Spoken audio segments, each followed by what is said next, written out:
The heart of Atlanta. Valley Sports South and Valley Sports Southeast. The heart of the fan.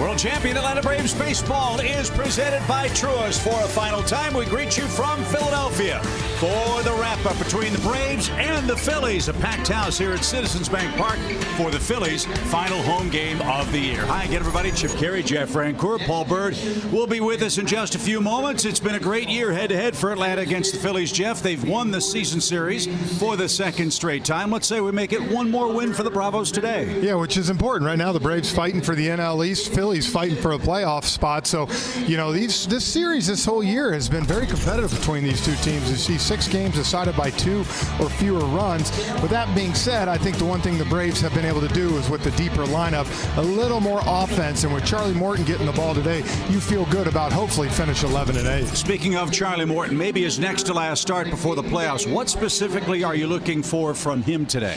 Control. The last 3 starts Charlie's had, he's only walked 2 guys. And when he does that with his stuff that he has, the fastball, the nasty curveball, it's tough to get a bunch of hits off this guy. So most teams are going to try to get a few walks and then hit that long ball. But if Charlie limits the walks, man, you know, when he gets going 5-6 innings, he's exactly the guy you want on the mound and get ready for the playoffs. Well, it is the series finale. The Braves wrap up their season mark against Philadelphia here at Citizens Bank Park.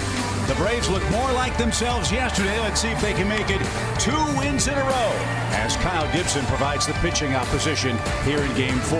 Paul Bird will join us as we get you set for the Braves and Fightins next.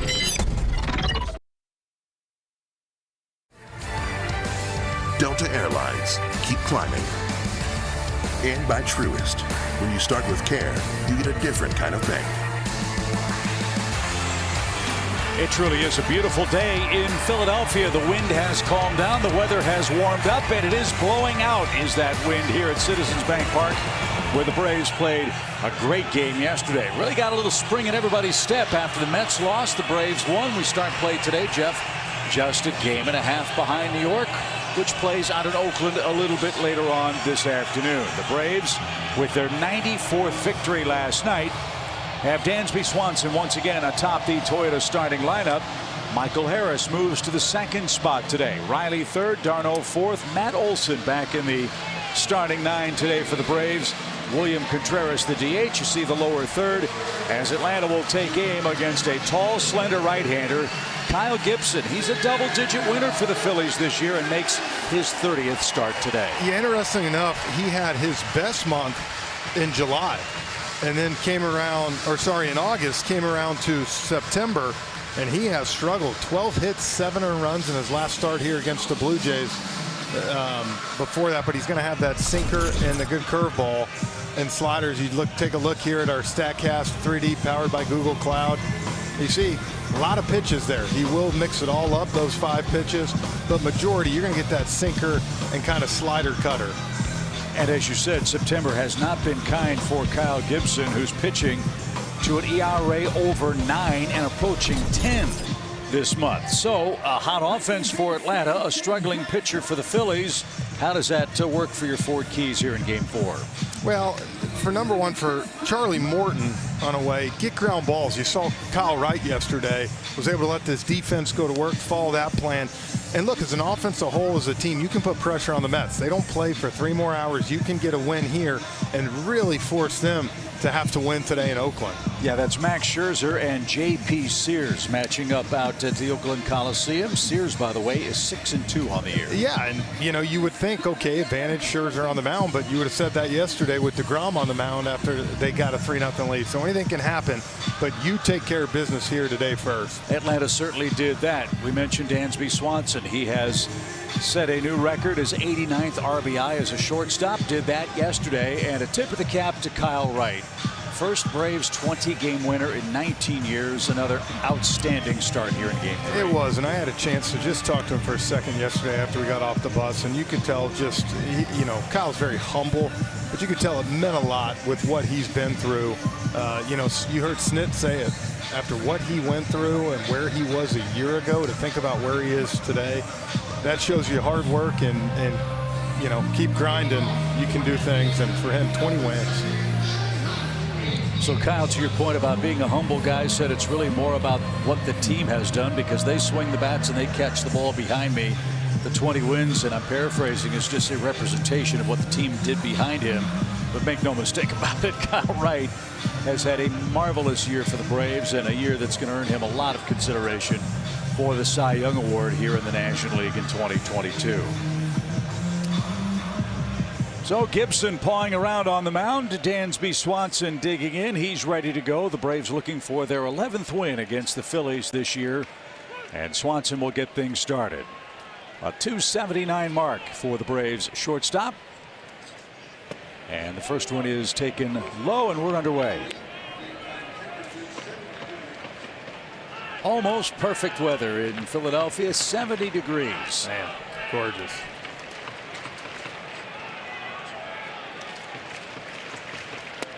There's that sinking action from Gibson.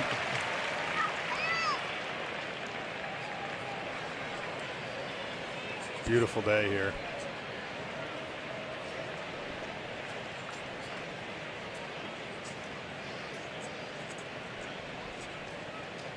Gibson with that very simple modified windup has gotten ahead of the Braves shortstop. Yeah, something for him. That right there, what he's done to Dansby, that's what he's going to have to do today if he wants to keep this ball in the ballpark. He's got to pitch down in the zone. Well, he couldn't do that last time out, as you mentioned. Toronto touched him for 7 runs in 5 innings. Now the 1-2. You talk about a pitcher throwing downhill. Gibson's one of those. He's 6'6", 215 pounds. We saw him in the elevator leaving the ballpark yesterday. I didn't realize how big he was. I knew he was a bigger guy, but man, he is tall.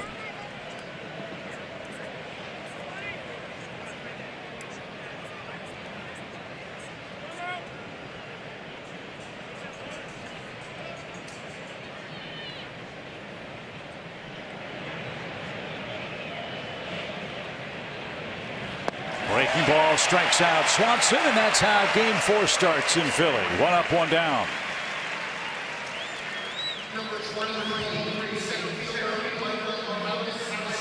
Michael Harris is your hitter. Michael batted second in Game 2 of the series. This is his 3rd game hitting second for Atlanta. Still no Ronald Acuna Jr. That back still problematic. Perhaps we'll see him in Washington. Perhaps it won't be till we get home to face the Mets. So a modified lineup for the Braves this entire series against the Phillies. And Harris takes downstairs, ball 1. Michael had a big day yesterday. A 2-run homer, a double, and an infield single.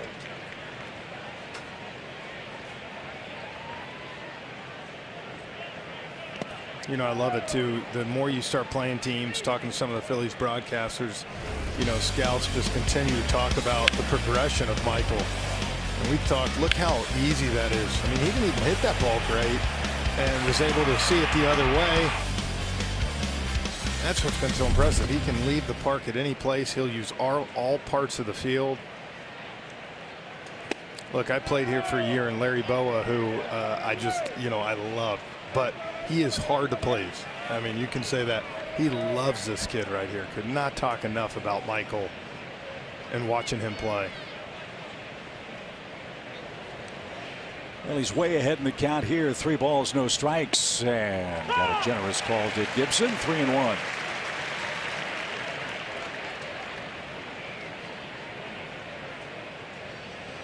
$19 homers, 61 RBIs for Harris, hitting .306 in his rookie season. He joined the club in late May, and the Braves took off.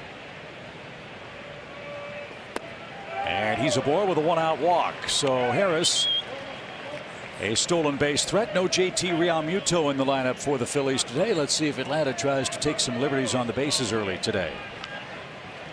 It's a day off for Realmuto.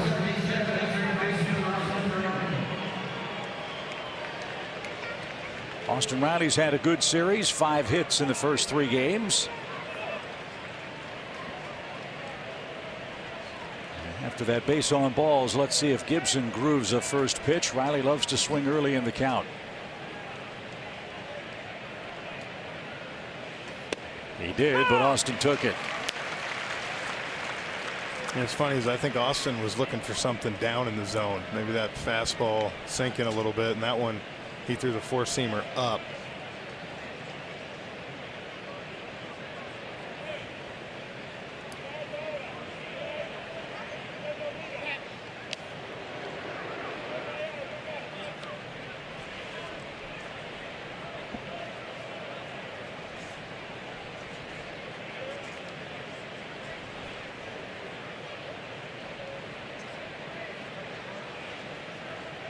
Michael is 18 out of 19 in stolen bases.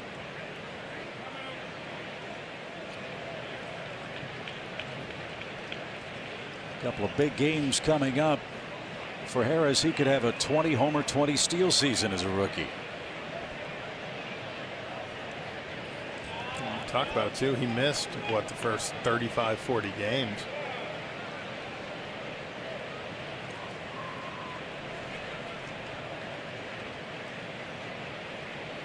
He's got a good lead. He's taken off. Pitch is swung on and missed. The Stubbs throw is off target. Harris says no.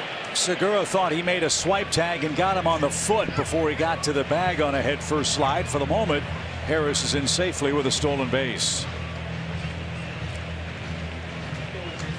Yeah, I think he tagged him, but I think Michael's hand was already on the base. They're not going to challenge that.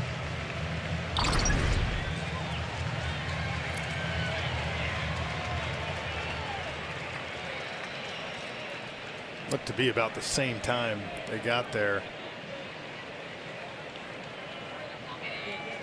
So a hit gets you a run. Austin Riley, though, is behind in the count, 0-2.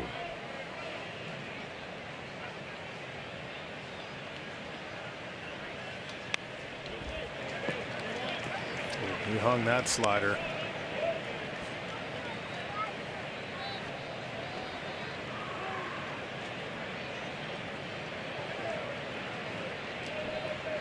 .92 runs batted in for Austin Riley.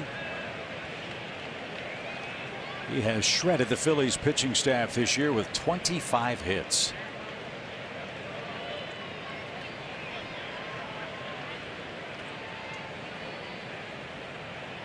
And Riley chased one down and away and is out number 2. So Gibson gets a chase, and it's up to Travis d'Arnaud if the Braves are to score here in the first. That's where he uses the difference between that slider and cutter. But he hung that one to Austin, which was a slider, and then it's about 3-4 more miles per hour that cutter, but looks kind of the same, but kind of bites a little bit more for him. Slider's more a little bit of a curveball almost that he uses. At least as a hitter when you're sitting there facing it. d'Arnaud likes the first pitch. Let's see what he does with Harris at second. He drives that ball a mile high toward right center, toward the track and wall. Marsh can't find it. The ball bounces in front of the scoreboard, and Atlanta gets a first run. Marsh lost it. Couldn't see it. No sunglasses either. Thank you very much. Atlanta cashes in a walk and a steal and do what they do so well, score with 2 outs.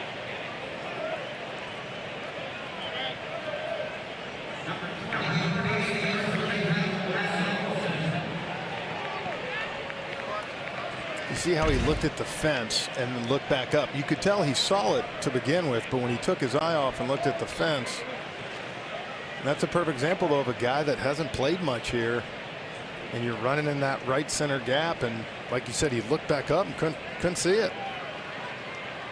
Break for the Braves. They'll take it. d'Arnaud with his 58th RBI. Here's Matt Olson.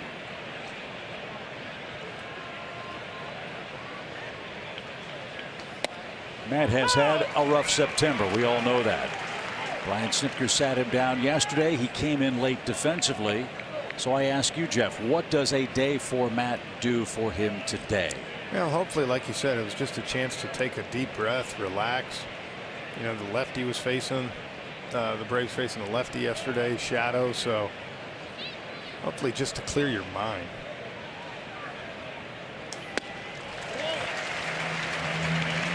Plus, you've got a familiar foe in Gibson, longtime American League pitcher. Olsen has seen him more than any other Braves hitter. Yeah, the problem is you still sit there and you think about your at-bats somewhat, but you hope that more of kind of just talking to the guys, you know, relaxing can get you back a bit.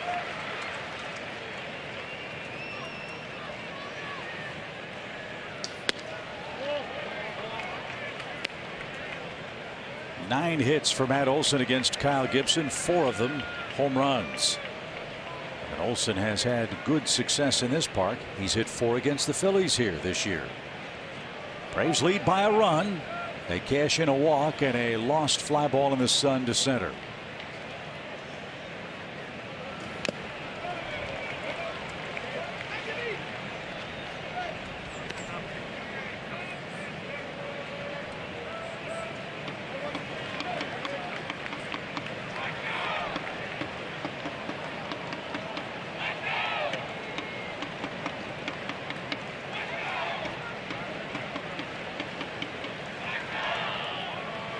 Gibson checks d'Arnaud at second. Swing and a shot headed to right field. That's going to get down and one hop the wall. d'Arnaud will score. Matt Olson has a double, his 43rd of the year, and the Braves strike for 2 in the first inning. A 2-strike, 2-out hit for Olson. And if you're Brian Snitker, you love it, Chip, because it makes you look like a genius. Give a guy a day off. Oh, look at him. But here it was. He got a hanging breaking ball, stayed back on it,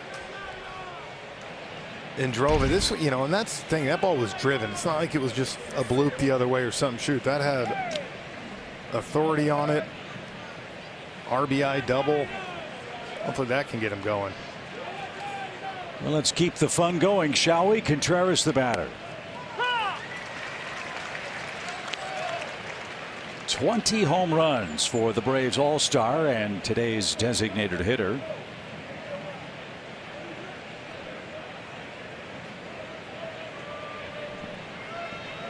And this Braves team with 2 outs, something else. They just keep on keeping on.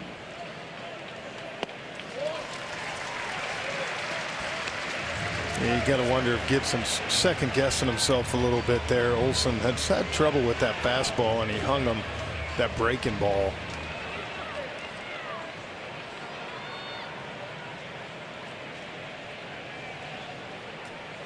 He's way ahead of Contreras, 0-2.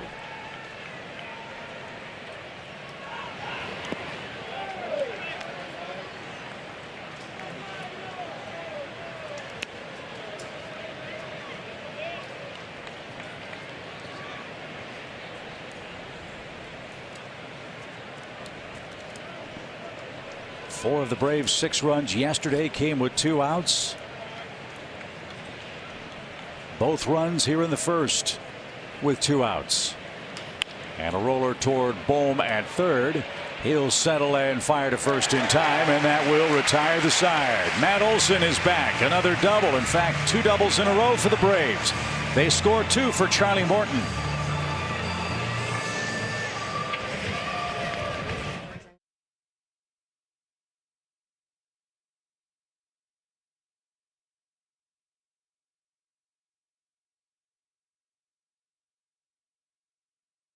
Nothing, bottom 1. Way back in 1886, Old Hoss Radbourn and Bill Stemmeyer, each on the Braves, struck out 200 apiece. Today, if Charlie Morton can strike out 4, he and Spencer Strider will each have 200 strikeouts. That's a long time in between. Now, Charlie Morton on the hill, hoping he is sharp today, because with Spencer Strider being injured, his next couple will be very important tune-ups for the big playoff start. I cannot wait to see this unfold. And just in case you don't remember Old Hoss Radbourn, I talked to Chip Carey, who said he was very good.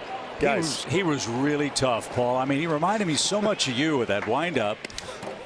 You guys were two peas in a pod. They pitch in the same air. Think about that. Braves have a chance. Two guys with 200 or more strikeouts. First time since 1886. It's kind of surprising after all the good pitchers the Braves have had all those years. Well, we've got a good one going today. Charlie Morton tries to win his 10th game. He's facing Schwarber, Hoskins, and Bryce Harper here in the home half of the first. Morton's been given a 2-run lead. And that one hammered down the line. Did he keep it fair? It's at the pole. It is a home run.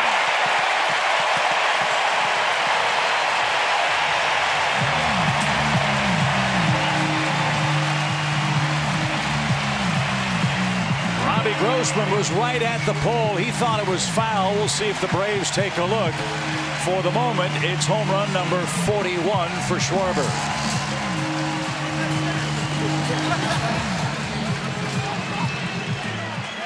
Robbie was looking, but maybe Smith's going to come out here. When you see d'Arnaud and Olsen not really, let's take a look. Ooh. If it disappears, that means foul. Unless it ricocheted off the pole. It nipped it. That's what.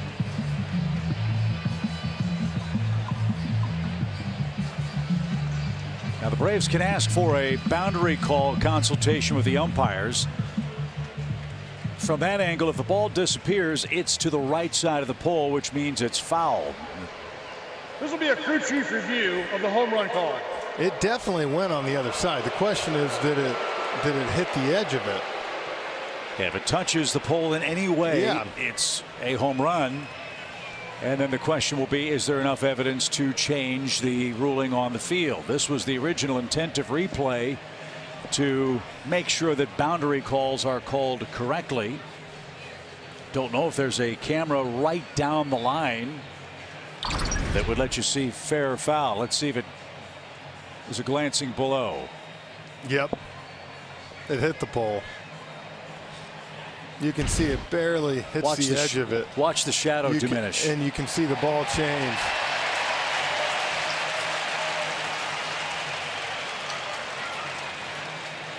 You talk about so close.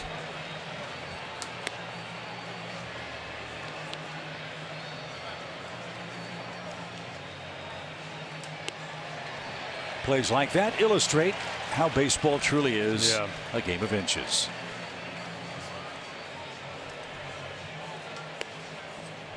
So Morton will continue to get loose. He's allowed his 25th home run if this call stands. Right here is the perfect look. After review, the call on the field is confirmed. It is a home run.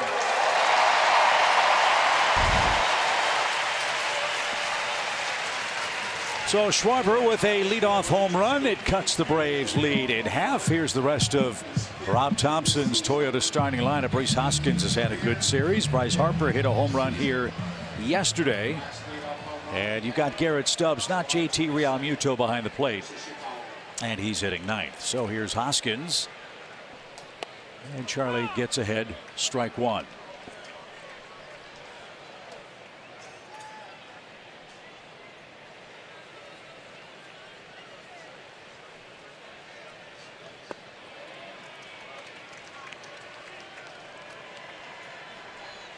Charlie Morton since August 1st, 4-1 with a 3.57 ERA. Beat the Nationals in his last outing. Gave up a run in 5 1/3 innings.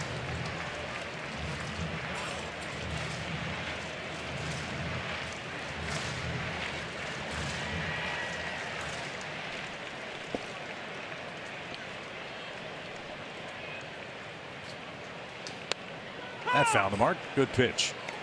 Changeup by Charlie.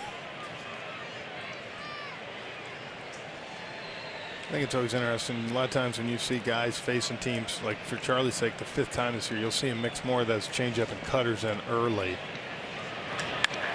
That ball is rocketed toward right center field. 6th hit for Hoskins in the series. And back-to-back extra base hits for the Phillies. Tell you what, after all the cold and the wind, the first 2 games yesterday a little bit better. You get the feeling today these hitters feeling a little more comfortable up at the plate.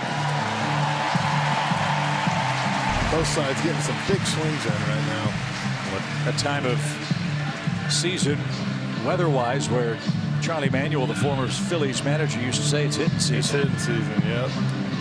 It is an unseasonably warm day here in Philly. So a 2-1 lead. Bryce Harper hits with a runner at second and nobody out.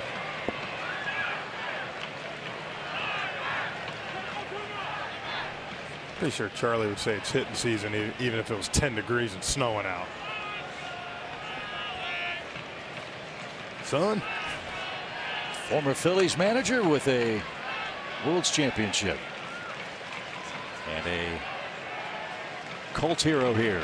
Bryce Harper takes outside. 1 ball, no strikes. Charlie's pitching behind a lot this year, which has posed him some problems, Jeff. Well, it's just less room for error. And, you know, when he's ahead with that curveball, you know, in 95, 96 with his sinking up, it gives you so many more options. But when he's behind, he's got to throw strikes.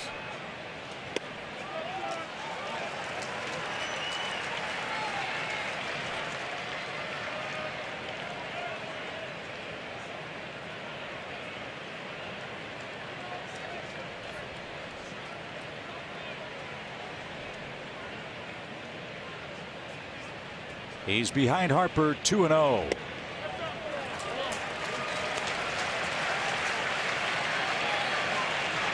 And Alec Boehm waiting on deck. He's had a big year against the Braves. Lead 2-1 in the first inning. 1 in, 1 on, nobody out. Versus Charlie Morton.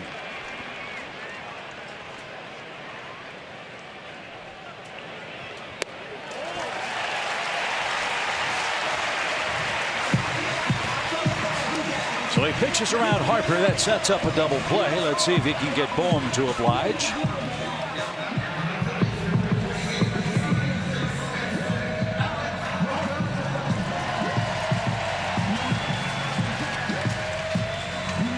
This is where Charlie could use that double ground ball right here. Well, he's got the right guy at the right time. Boehm leads their club with 16 double plays. They get a little 5-4-3, 6-4-3, something to just get you into the game a little bit.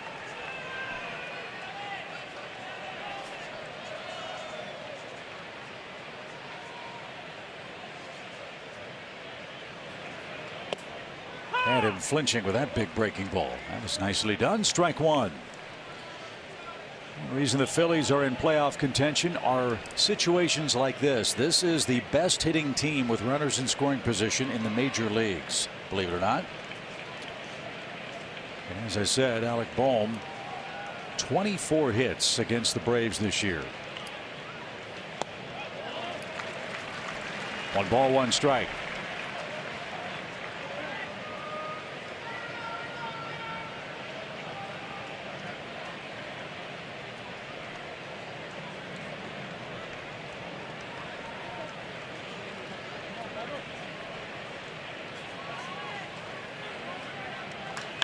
Base hit to right. Hoskins broke back to the bag, but they're going to send him home. Harper on his way to third. Johnny Morton's yet to retire a hitter, and the Phillies have tied it up.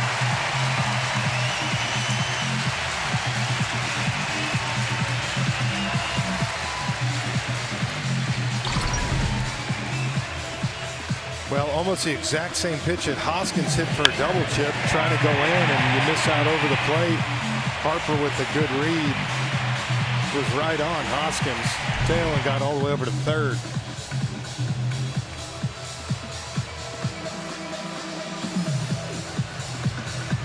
So Darnell Swanson and Morton meet atop the mound here in Philadelphia. Now it's about damage control. You've got a tie game, And the Phillies have first and third, still nobody out, and Gene Segura coming up.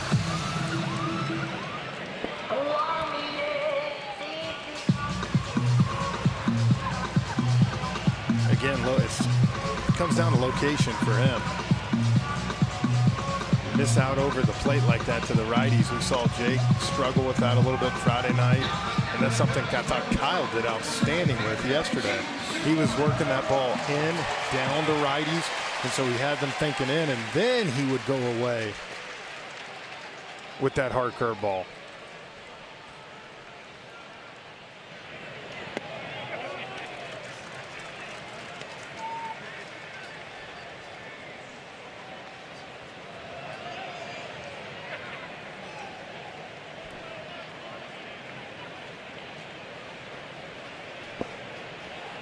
Segura 30 RBIs this year, missed some time with a broken finger.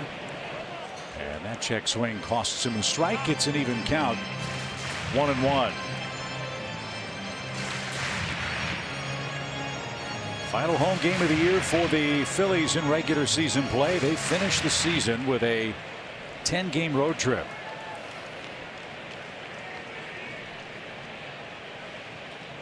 At Chicago, at Washington, and at Houston.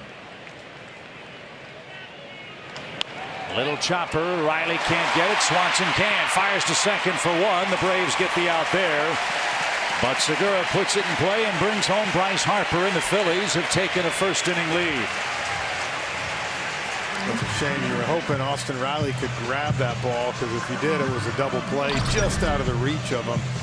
But see, there's the two-seamer running in, and what do? You get the ground ball. And even during that at-bat, if you remember the 1-0 pitch, he went in, got that kind of check swing foul ball.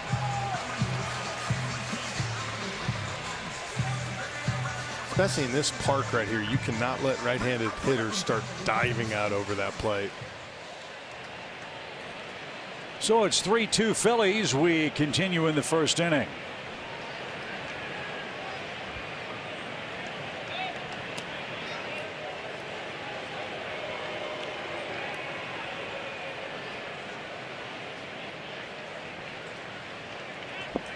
Brandon Marsh, a couple of hits in the series. 10 homers and 50 ribbies between the Angels and the Phillies.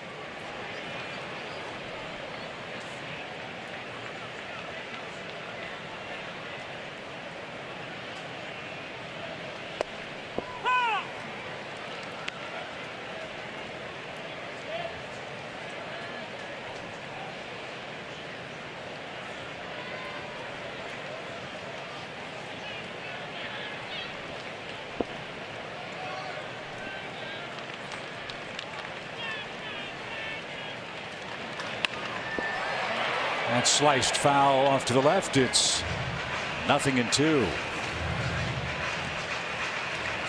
This game reminiscent of what the Mets and A's went through yesterday.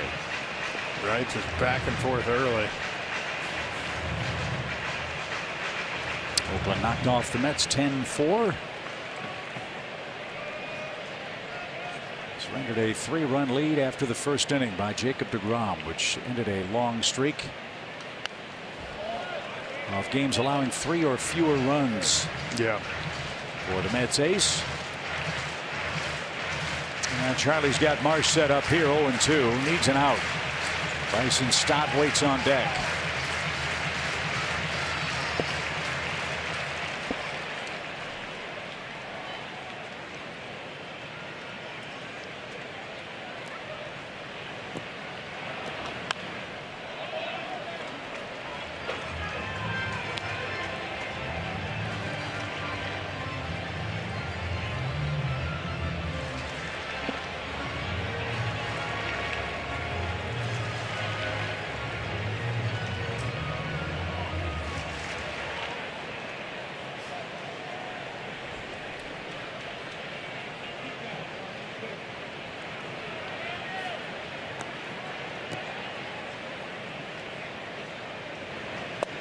Breaking ball got the outside corner. There you go. Out number 2. Runner at first, and Stott the hitter with a 3-2 score. That's good pitch. And hopefully the last two batters you've seen him be on the attack more, throwing that fastball than that curveball. Right now you need him to get some outs and go. The last thing you want to do is have to think about even the pen with Charlie on the mound the first 2-3 innings.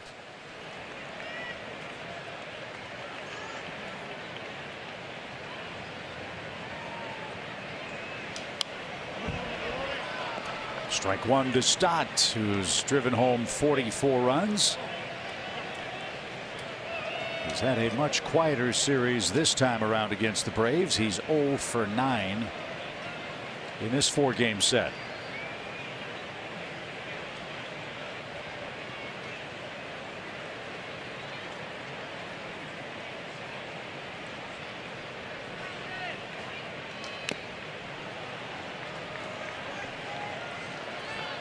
So you might have got a little mad out there, huh?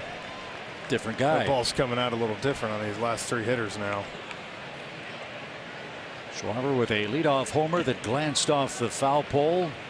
Hoskins doubled, Harper singled, Boma hit, Segura bounces into a force play, and now Marsh a strikeout. 3 runs in for the Phillies, an 0-2 count for the young shortstop Bryson Stott. Pitch high, the throw right on the money, and that's going to take care of Segura and the Phillies in the first inning. So a wild first in Philadelphia. We got a 1-run game. Philadelphia takes a 3-2 lead.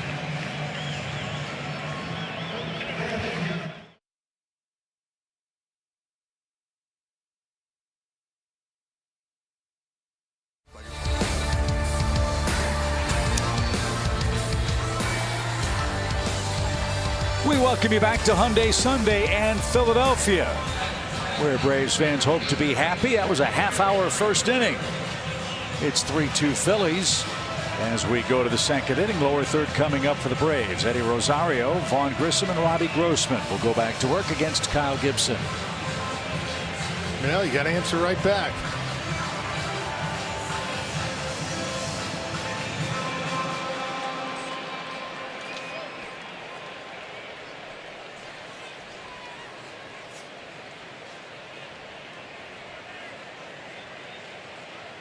Last time Gibson pitched, the Phillies lost an 18-11 game against Toronto. Maybe we'll have the same kind of well, it's headed that way right now, right? Same kind of game on getaway day today. I'll take an 18-11 win. Yeah, take a win any way you can get it. Especially this late in the season where you're at. All that matters is the W. I don't care how ugly it is. Braves have already clinched the season series against the Phillies, winning 10 of the first 18. They've won the season series now in back-to-back years. And there's a good start in the second inning. Rosario shoots one into right field, and that's the first Braves leadoff hitter to reach in today's game.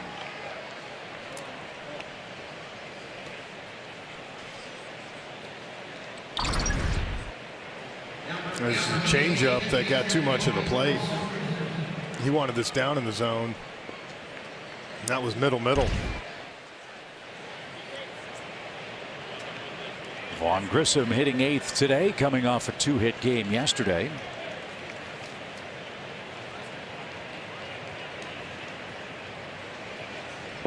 He's batting .296. That one driven down the line, and it's going to be playable in right. Matt Vierling grabs that, and Grissom's retired. Rosario back to first. The approach, though, I could tell he was trying to shoot that ball to the right side with the sink from Gibson.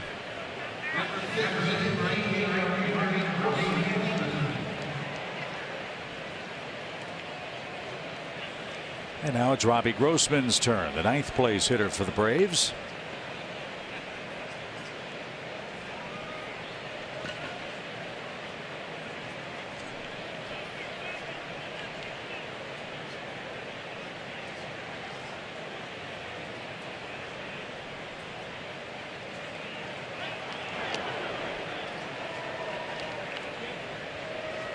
Matt has already stolen 1 base in the game. Let's see if they think about doing something with Eddie here. He's not run much, but he's a perfect 3 out of 3.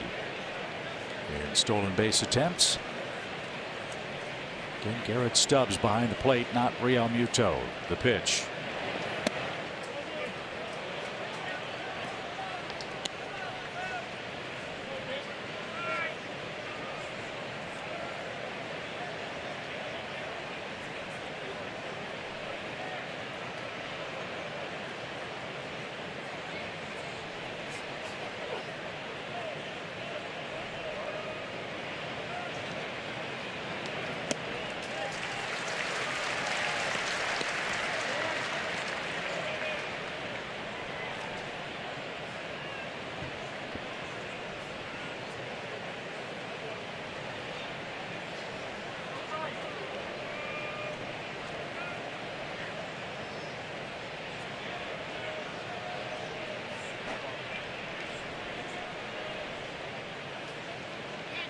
Again to first.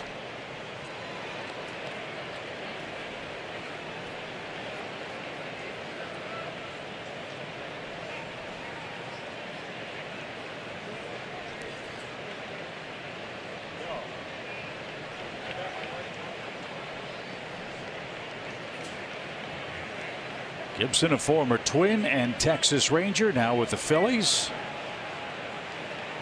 It's been a nice back end of the rotation guy for Philadelphia with a 10-7 record.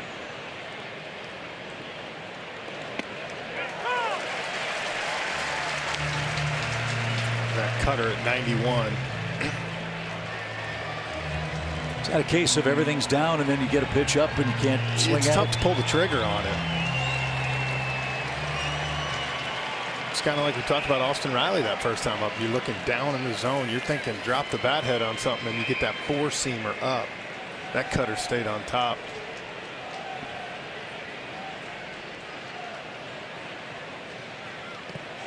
Did he go? They say he did. The ball gets away from the catcher, and moving up is Eddie Rosario. And Grossman doesn't like the fact he's rung up for strike three. That's the second out of the inning.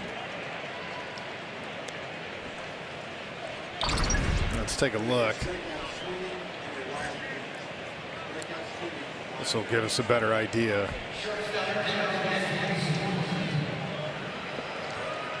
Seen worse called. I mean, it was.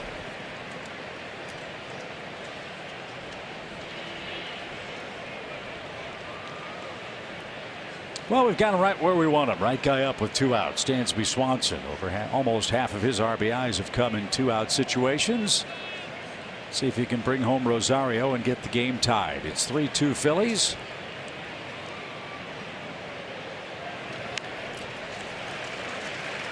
See that slider at 83? It looks more like a curveball just because how slow it is. That's what he got Dansby to strike out on actually the first time up.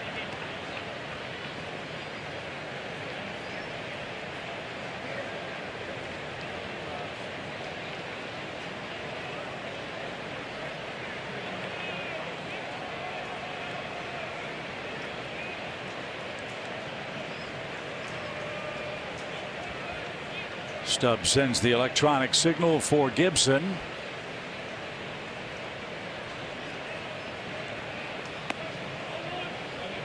And way off the plate for an even count.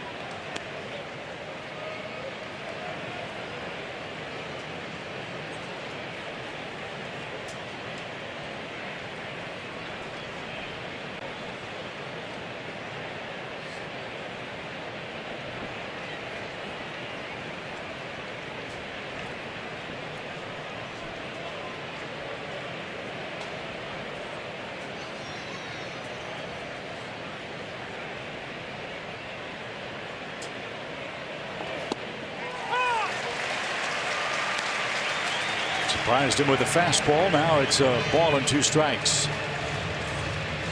Might have been his best fastball of the day.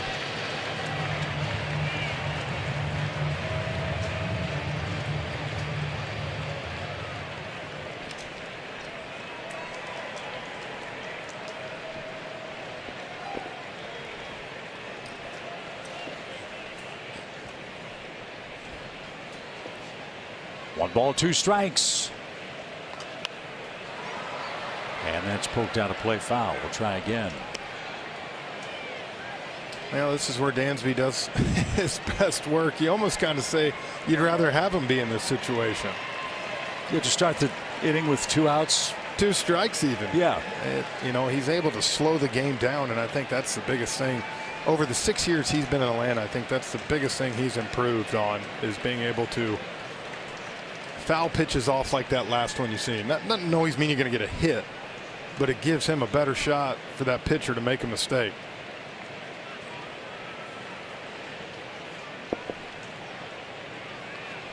Rosario at second after a leadoff hit. He advanced there on a wild pitch. Now the 1-2 is muscled into right field. A soft base hit. Rosario around third. Vierling comes up ready to throw but won't have a play. And Dansby does it again. 2 strikes, 2 outs. And RBI gives him 90 of those, and the Braves have tied the game. Unbelievable. I mean, it's canny how he's able to do that. Look at that. Sinker in, gets blown up. And this is demoralizing for a pitcher. 2 strikes, you make this type of pitch and get that weak of contact, but when they're playing that shift like that, Dansby, what a beautiful job, and another 2-out RBI.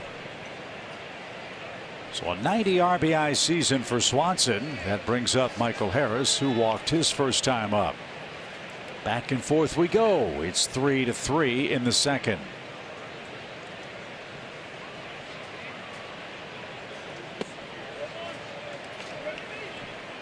Now, you've talked about it a lot as a hitter.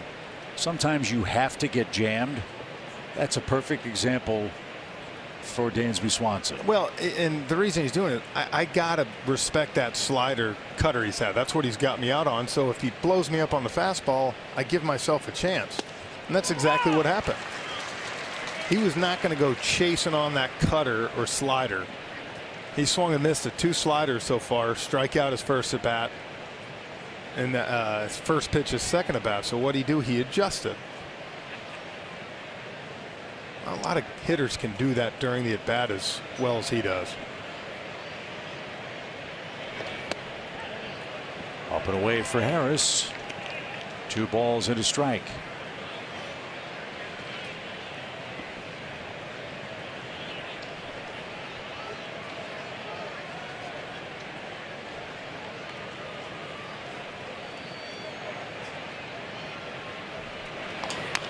Little number to the mound, and the flip quickly to first will retire the side, but a big 2-strike 2-out hit from Dansby Swanson ties our game 3 apiece heading to the home second. The plate right now, it's a slugfest. Dansby Swanson, his 90th RBI. We talk so much about the glove, about the bat. What we may not talk enough about is the leadership. 2 days ago, this team is struggling. They lose 2 in the locker room. It feels like a morgue. No one wants to come over and give an interview. Dansby says, I got you. I walk over with the mic, I stick it in front of his face. He said, baseball's not easy.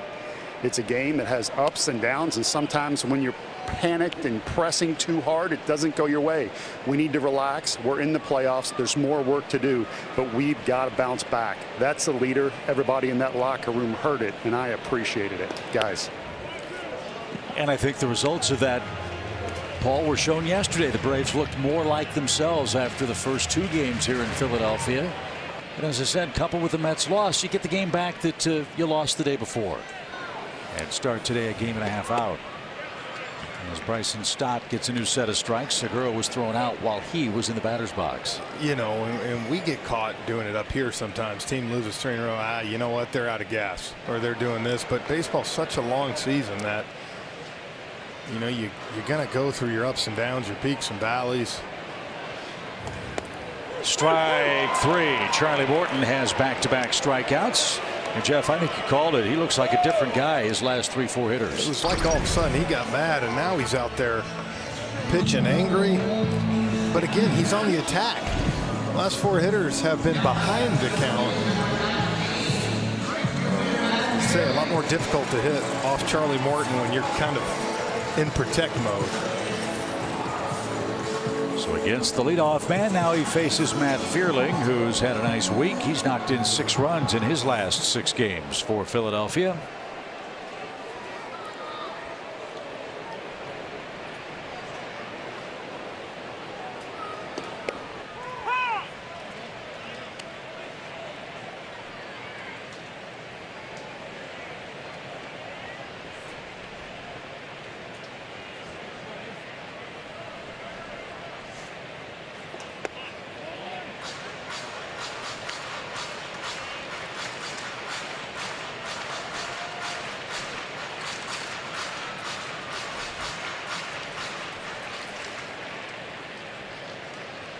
Vierling getting a chance to play a lot because Nick Castellanos is banged up for the Phillies. Castellanos and Schwarber, the two big ticket free agent signings by Dave Dombrowski here. And Schwarber's made his presence felt. His first hit of the series, a solo home run to lead off for the Phillies. We're tied 3 apiece. And Vierling behind 1-2.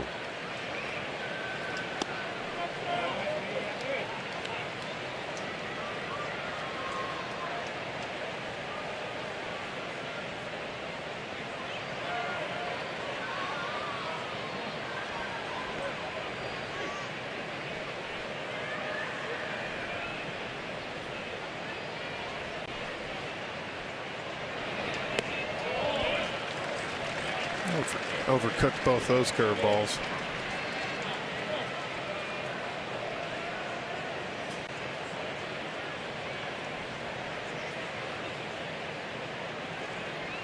Stubbs is on deck. Full count pitch. Sharply hit, but right at Grissom. And Vaughn with an accurate throw gets his man. 2 up, 2 down. And here is the Philadelphia catcher.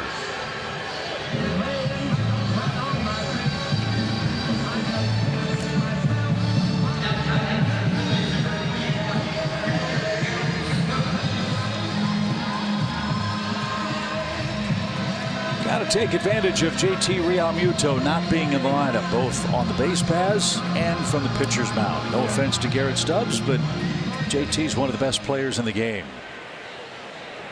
It's funny with them having all those games coming up. They had, to me, no choice, but they had to give him a day off today.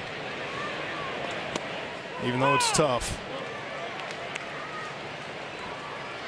And as you know, even though JT not starting, that's still a very nice weapon to have coming off the bench if you need it. Very true.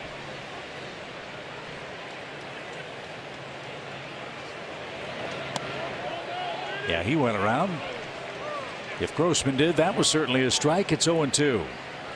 It's tough when you don't play much and then you got to face Charlie Morton on an afternoon game with that curveball. Go get him, kid.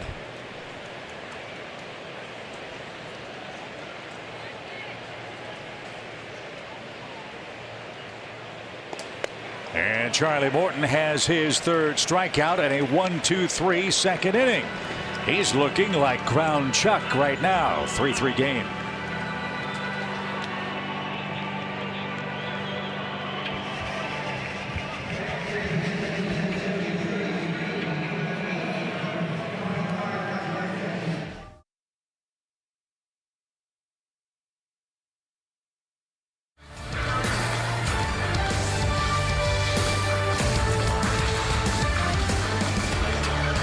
To the top of the 3rd we go for the Braves, who bring their 3, 4, 5 hitters up. That starts with Austin Riley, who is our Zaxby's indescribably good play feature. Yeah, Riley's 342 hits, most among third basemen. Next closest, Manny Machado with 318 the last 2 seasons, and his 70 home runs are the most. Next closest is Devers with 65 for the Red Sox.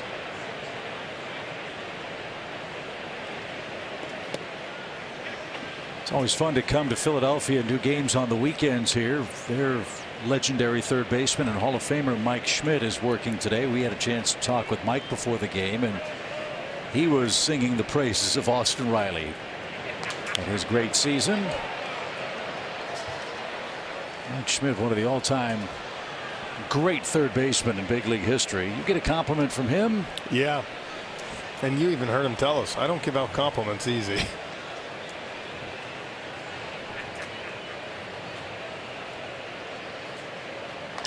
Driven into right center field. That is down in front of Vierling.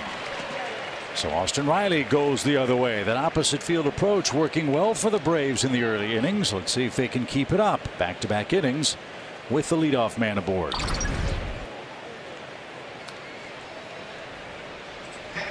Ball just off the plate, and you can see he drives it to right center. There's that cutter.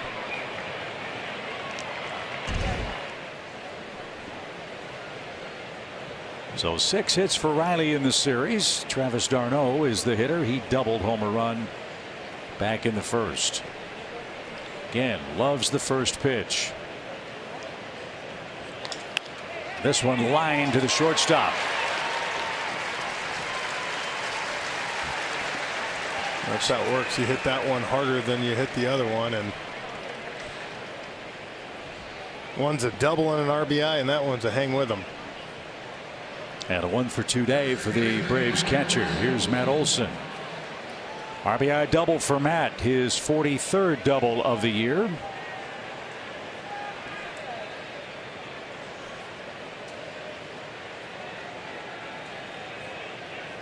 '71 extra base hits for Matt Olson.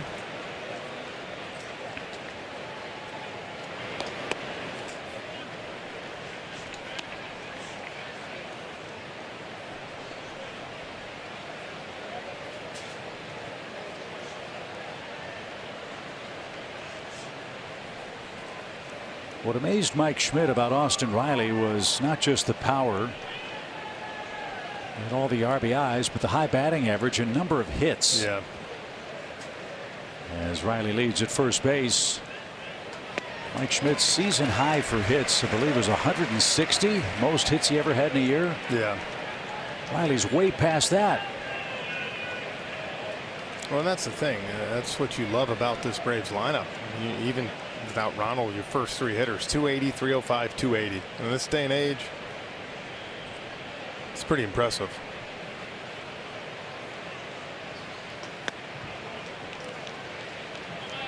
Two balls and a strike. Both Morton and Gibson had thrown 40 pitches in the first 2 innings.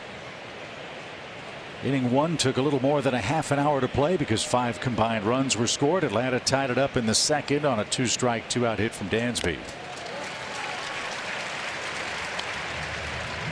I think that's the pitch right there, the fastball that you want to see Matt kind of get going on. So you got to imagine Gibson threw him that slider last time that he hit. I got to believe this is going to be either that fastball kind of running away, maybe up, or a changeup running away. I would be very shocked if he threw him something cutting in on his hands. Well, if they pitch him away, that has a ton of room between the shortstop Stott and the third base line. The ball gets into the corner, might score Riley from first. Let's see what's up here with a 2-2 count.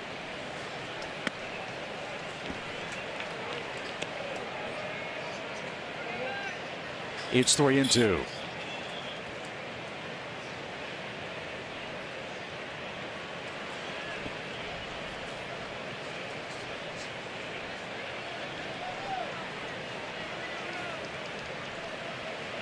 Runner holds. The pitch is caught on and missed. And Matt Olson is down on strikes. 2 away in the inning. And there's that fastball. Top of the zone. And gets him to swing through and miss.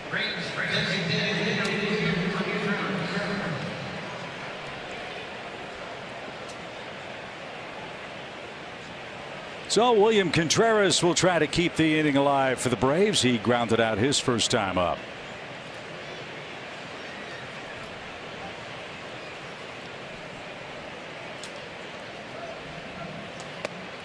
Ball 1.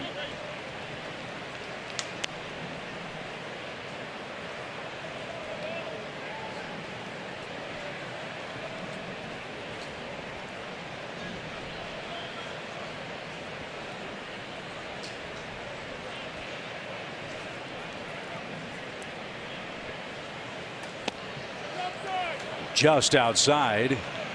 It's 2-0.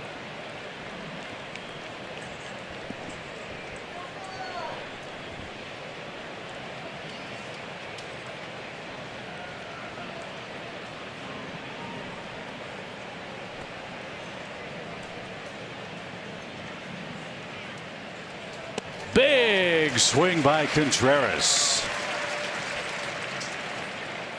2 balls and a strike. And I don't mind that. 2-0 right there. He throws you a slider, kind of tricks you, and you swing through it.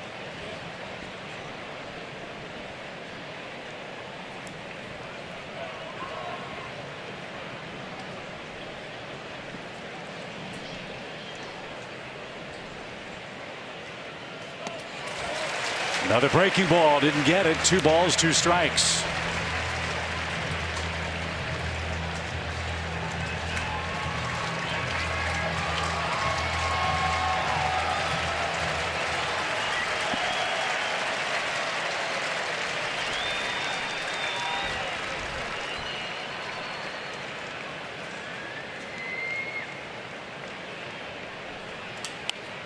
Pop fly foul off to the right. And we'll try again.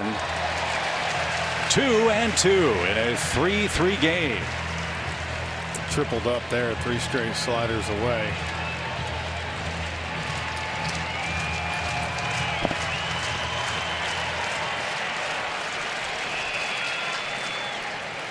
.55 pitches for Gibson.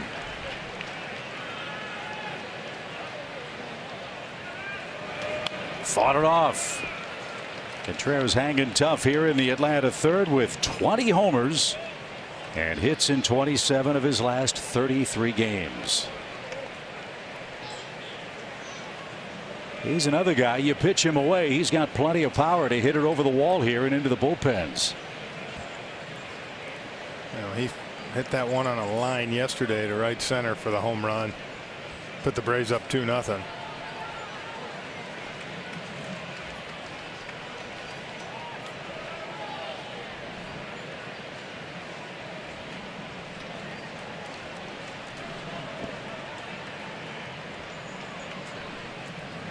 Again, the 2-2 pitch. Chopper foul at third.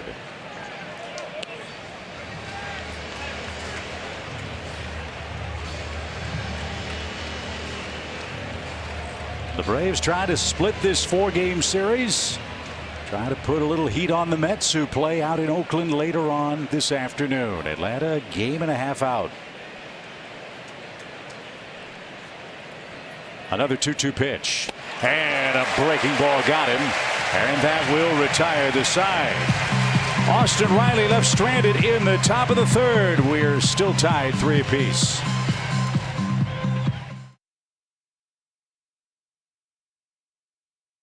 It's presented by our friends at Truist, where the games are trickling down to a precious few. Counting today, 10 games are left on the championship season calendar. Charlie Morton will face the top of the Phillies order for a second time. Kyle Schwarber hit a home run off the foul pole for a leadoff home run, his 41st of the season. Phillies got 3 in the opening inning. Braves have got him tied here in game 4. I've said it all series long. The Braves have done an amazing job against Kyle Schwarber this year at the plate. He's 7 for 61. How many of those are home runs? That's the bad news. 5 of them. 5 of 7. 1 ball, 1 strike. This ball is cracked to left. Rosario going back. That one is going to find the fence and go over.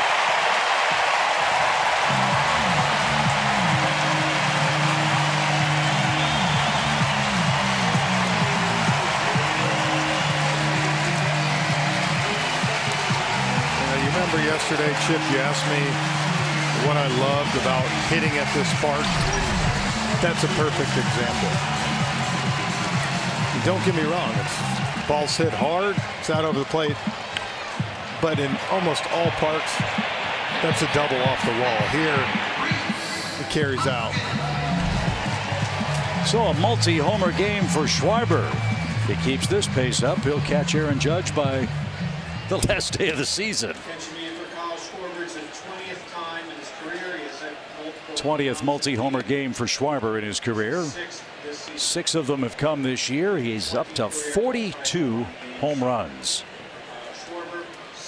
And the Phillies are back in front, 4-3.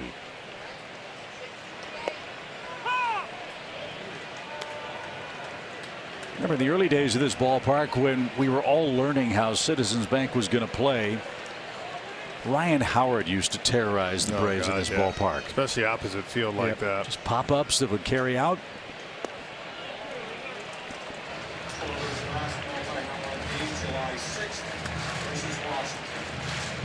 So So July 6th was the last time Schwarber hit 2 or more homers in a game. He's got 2 in his first 2 at bats in this one.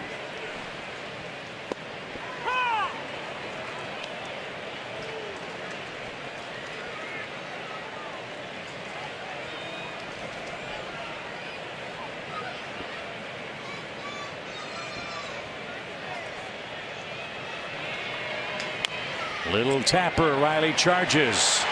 And his throw on the money to first. And Rhys Hoskins is retired. The home runs that Charlie's been giving up, and they've really come in the last 12-13 games for him. Counting the 2 today, 14 homers in his last 13 starts. 2 solo shots have cost him a couple of runs here in Game 4. Here's Harper. He walked and scored in the Phillies' 3-run first.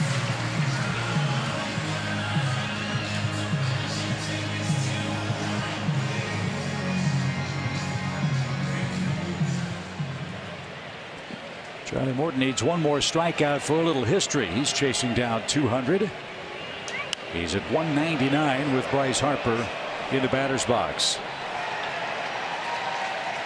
Heard Paul's report earlier. 1886 is the last time the Braves had 2 or more starters finish with 200 or better strikeouts in the same year.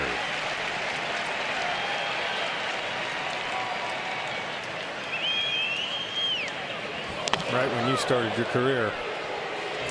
We're going back there again. 1 ball, 1 strike. But the point you and Paul made is really worth repeating. When you think of all the great pitchers the Braves have had in their organization, not just in Atlanta, but going back to Milwaukee. Oh, yeah, all those years. It is remarkable. Spencer Strider and Charlie Morton 1 strikeout out away from joining him.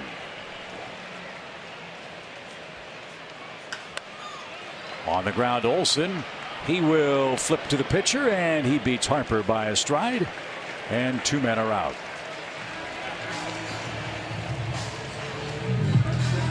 Done a really good job. I know Harper had that home run yesterday, but besides that, of keeping him at bay.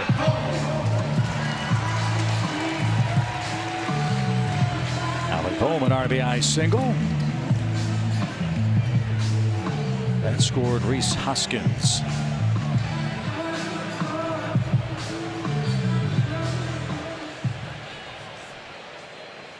So back and forth we go. Braves led by 2. Phillies have their second 1-run lead with a Schwarber home run in the 3rd inning.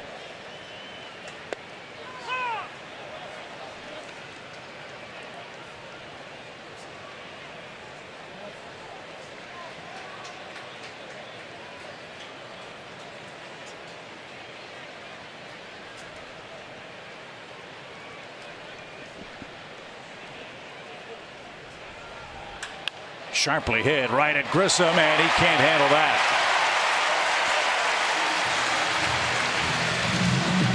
That guy has barreled just about everything against the Braves staff all year long.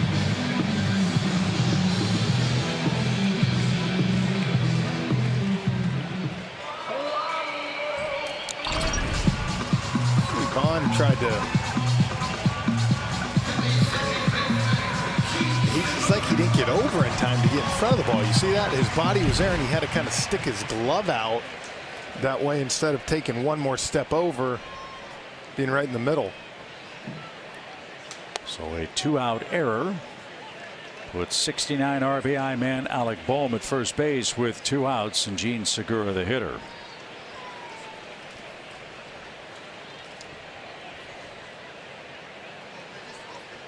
Last handful of games, the Braves have had some trouble catching the baseball,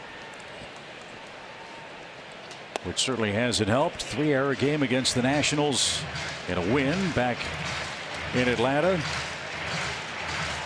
2-error game against the Nats. Couple of mistakes yesterday, and now a 3rd inning error for Grissom. He had a little more of a pass yesterday just because it was Austin Riley over at first base instead of 3rd. But I do agree, you're seeing a little more sloppy defense than we're used to seeing from this infield.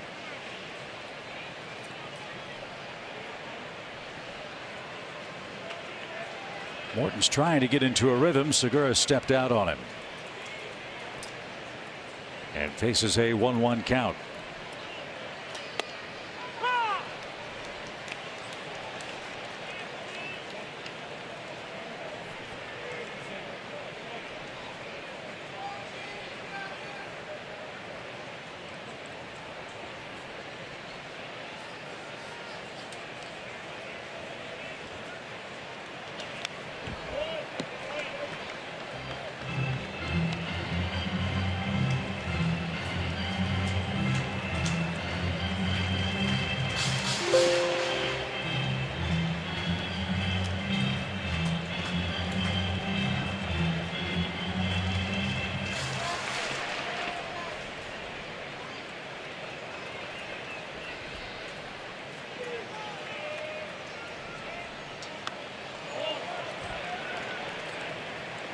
Segura spoils back-to-back pitches to stay alive. It's still a ball and 2 strikes.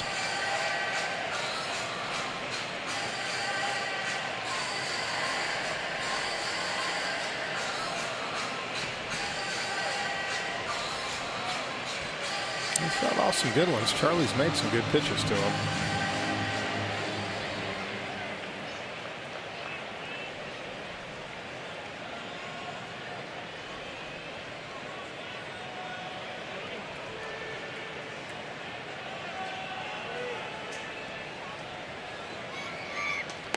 That one off the plate, and Segura couldn't resist, and Charlie Morton has his 200th strikeout here in the 2022 season. Little history for the veteran Braves right-hander, and we go to the 4th inning down a run.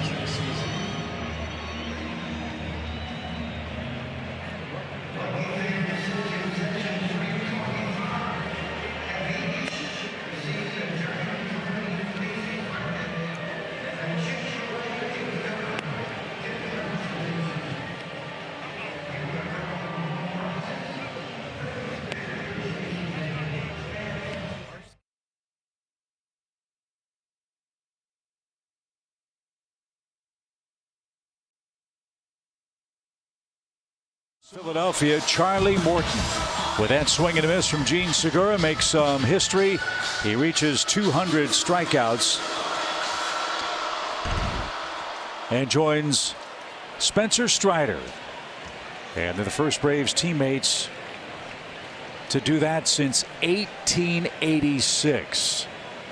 It's amazing, isn't it? I mean, just that all the great pitchers we've had. I mean, I get glad Maddox, they weren't going up there getting 12 a game all the time, but some of those power pitchers we had, Millwood was Smoltzy, different guys, you would have thought someone would have done it by then. But congratulations to those two. If you take away the COVID season not being a full campaign, a full 162 game year, Charlie Morton with 200 or more strikeouts in 4 straight seasons in the major leagues. And John Smoltz, the last guy to have back-to-back 200 or more strikeout years in 96 and 97. So great work for Charlie Morton, who's down a run.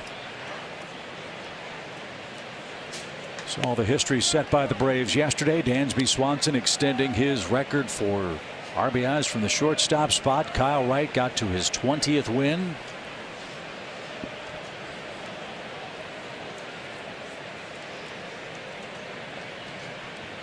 So a productive series from that standpoint for the Braves so far, as that bat is shattered on a foul ball right off the trademark. It's 2-2.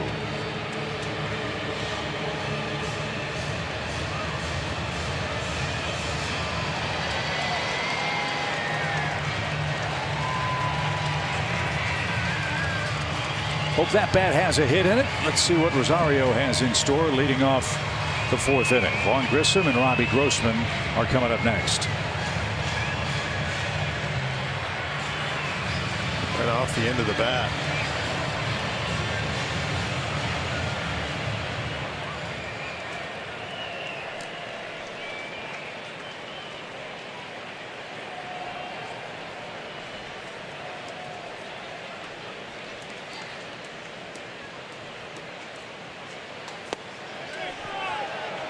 Gibson thought he had his man struck out, didn't get the call. Chris Siegel disagreed. 3-2.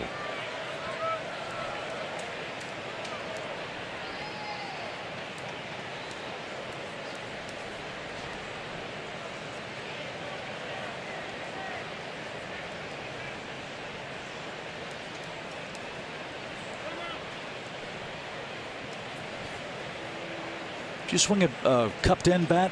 I did, yes.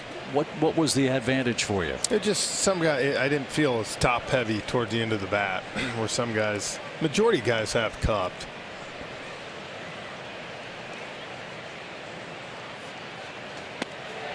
That is off the plate, ball 4, and Rosario leads off successfully again. He is singled, now walked, and represents the tying run.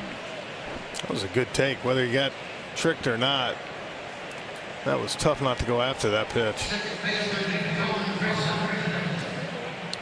Grissom swung at the first pitch, skied one toward right. Matt Vierling made a nice running catch to retire him.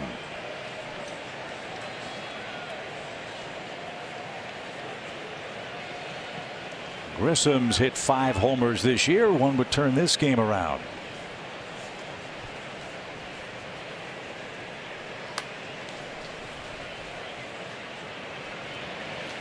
That's something else that I think bodes so well for the Braves, not just now, but for the next several years.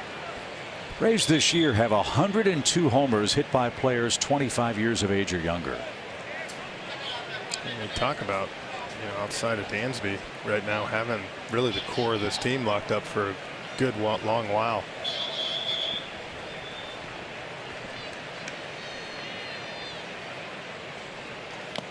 Fouled away at the plate by Grissom. 1 ball, 1 strike. Team record is 107 home runs hit by 25 years or younger players. It's been done twice in the Braves franchise history. 57 Milwaukee Braves and 2019 here in Atlanta. So they've got a shot heading to Washington next. The Mets and Miami, the remaining regular season opponents.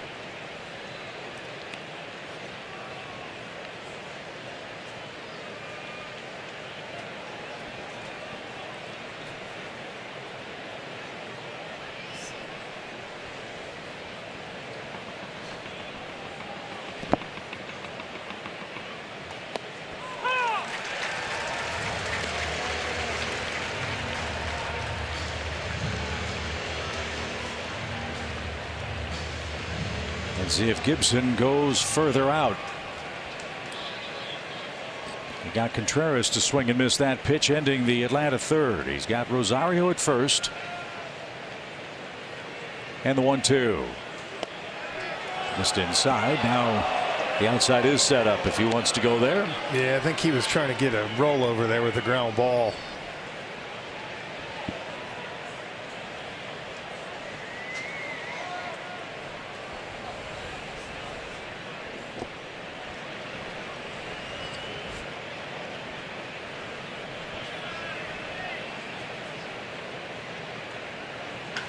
Bullet pulled foul.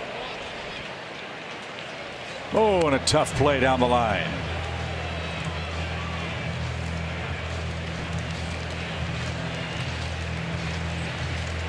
Get the feeling the way this game's going with the starters, pitch counts getting up. See Gibson there, 69 pitches. It's going to turn into a bullpen game, possibly here in the 5th or 6th. And on paper, you figure that favors the Braves. Yep. Another 2-2. And he chased a high breaking ball. And Gibson has struck out his 6th Brave in the game. 1 on, 1 out for Robbie Grossman.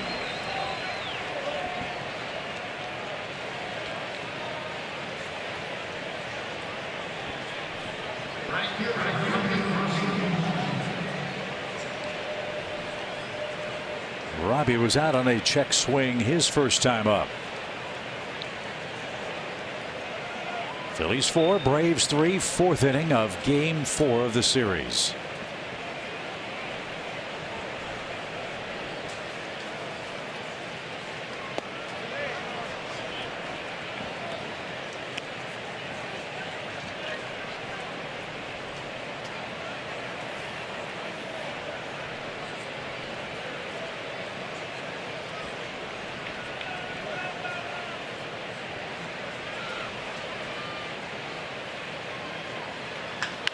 On the ground to first. Hoskins steps on the bag. Throw to second is going to be late.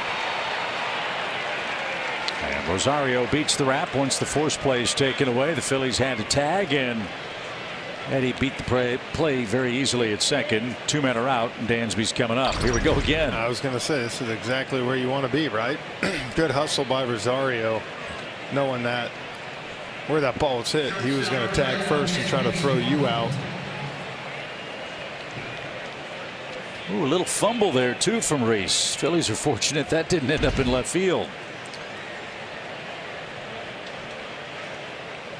So Swanson with a soft hit to right. That scored Eddie Rosario in the second. Let's see if that pick will click again here in the fourth and get it tied up.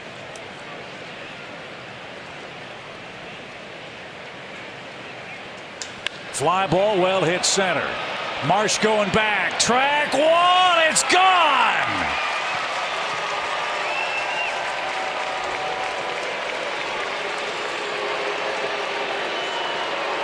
There, the Boo Birds, Chip. You hear them? They're finally out and about in Philly.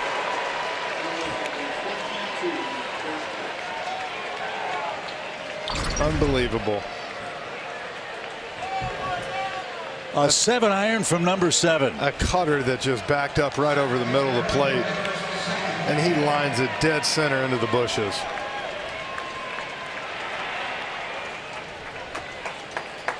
All of the Braves runs today with 2 outs, and Atlanta's back in front 5-4. 22nd home run for Dansby Swanson, who has a 3 RBI day.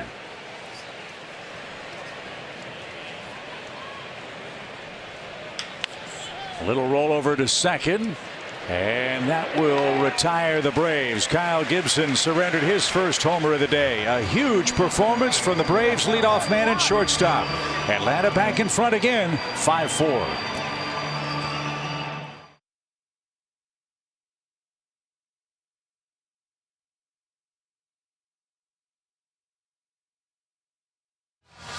Dansby Swanson with a 3 RBI day, and the Braves enjoy another 1-run lead. Fans, a limited amount of suites and hospitality areas are now available to book for potential playoff games this year at Truist Park. Spaces accommodating 20 to 150 fans are currently available, but they are going fast. Go to Braves.com/hospitality and get more information on securing a space for your group this postseason.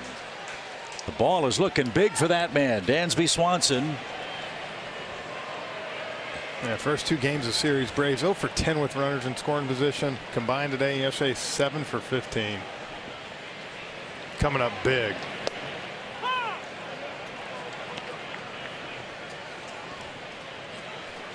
Well, Charlie needs a shutdown inning. He's been given a couple of leads now.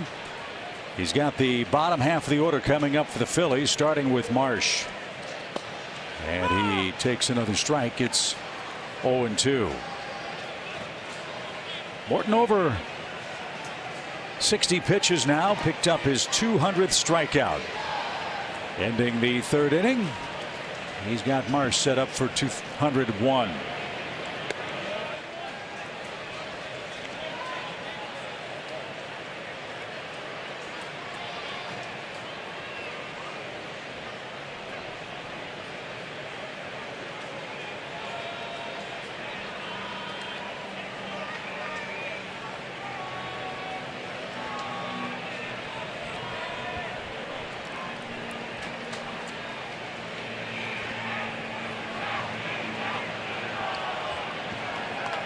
In the air to right. Marsh got a 2-strike mistake and didn't miss it. So back and forth we go. Neither pitcher can stand prosperity in these early innings. And the tying runs aboard for the Phillies in front of Bryson Stott. I mean, they just keep trading back and forth right now. Well, it's a final time the Braves and Phillies meet in regular season play. There's a chance these clubs can match up in early playoff action. The Phillies are a half game behind San Diego for the 2nd wild card spot, but only a game and a half in front of Milwaukee.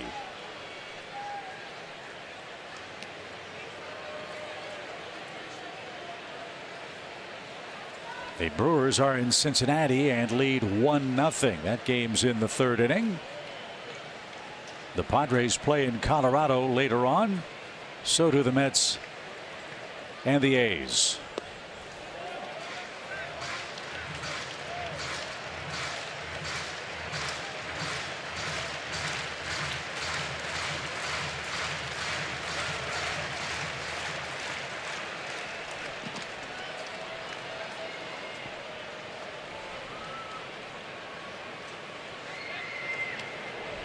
Pretty close at first.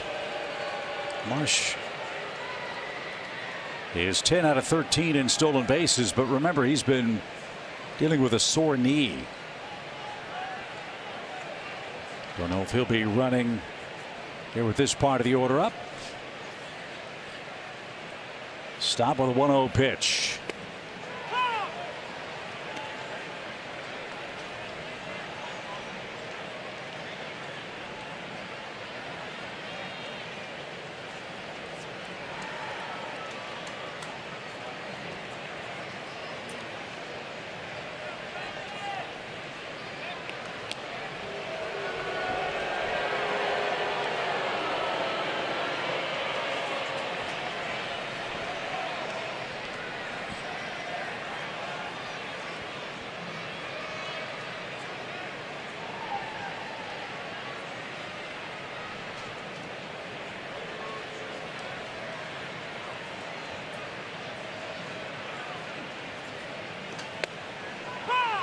Good breaking ball.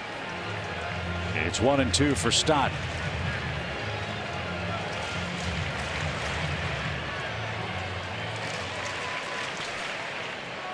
Clouding up at the old ballpark in Philadelphia. There is rain west of us.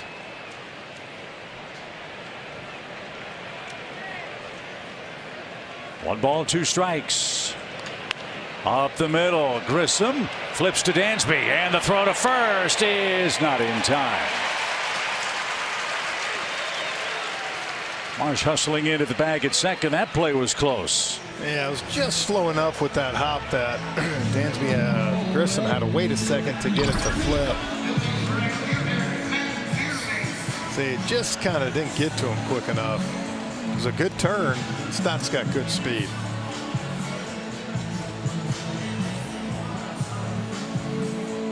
Dansby so smooth around that bag, that ballet around second base.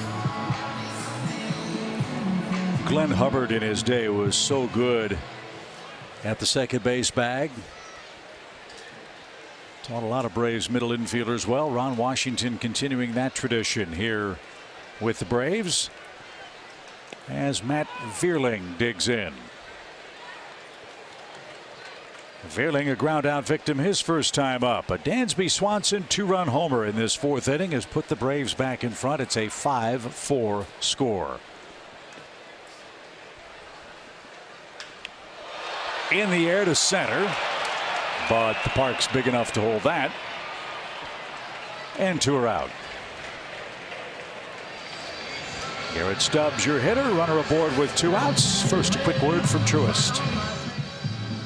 Tim always offered the best advice. Keep it nice and firm.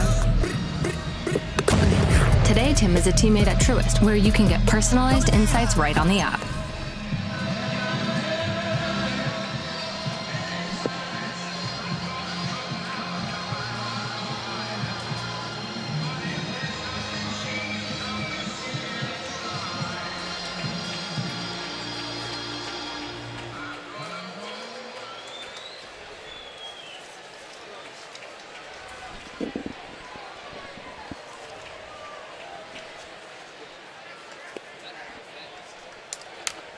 Garrett Stubbs making his 43rd start in the major leagues today.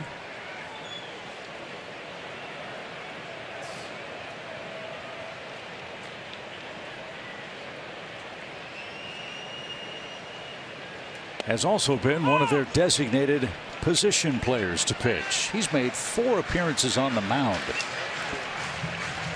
Wow. Yeah. What's his ERA? Well, let me look. I didn't get that far into my research. That just surprised me that he'd pitched so much.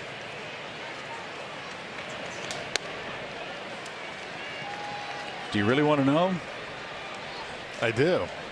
Okay, how many earned runs did you give up in your stint with the Phillies? I don't know. I think 4. Oh, he's got you beat. He's 3. he's given up 7 in 3 2/3. As a pitcher, and Charlie, with Schwarber waiting on deck with 2 homers, has fallen behind the 9th place hitter. I'm a much better pitcher than he is. That didn't take long. Make a pitch here, Charlie. He did. Full count. And now Stott will be running with this full count pitch.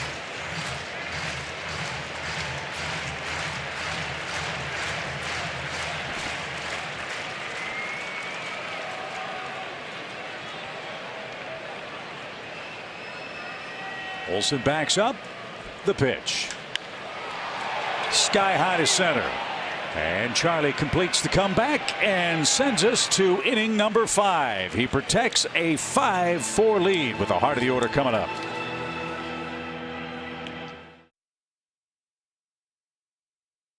We said we've got about a week and a half of regular season baseball left, and the Braves have clinched a playoff berth, but they're still trying to chase down the Mets, whom they trail by a game and a half entering today's action. All the action comes your way here on Valley Sports South and Valley Sports Southeast.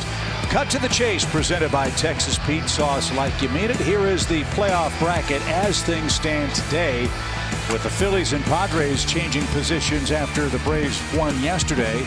If the playoffs were to start today, Atlanta would face the Padres at Truist Park in a best-of-3 game series.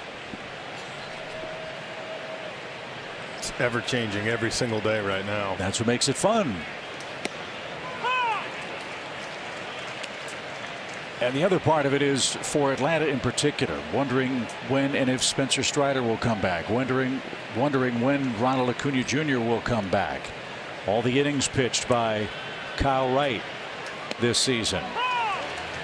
The reward for winning the division is a huge one. You get 3 or 4 extra days of rest to rest your players, get them ready, set your rotation, as opposed to finishing as a wild card and starting games the first Friday after regular season play stops. Yeah, huge advantage for sure. And so, as we've been saying for months, as things stand now, the 3-game series with the Mets coming up next weekend is going to go a long way toward deciding who wins the division. After that series, the Mets have the Washington Nationals. The Braves head to Miami and face the Marlins.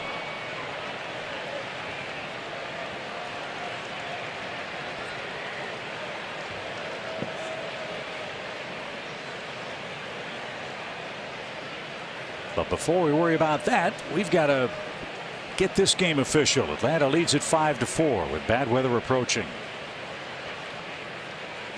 And O'Reilly didn't get that. A swing and a miss. Austin strikes out for the second time. 1 man down. Time to go inside the numbers. That's brought to you by our friends at Hyundai.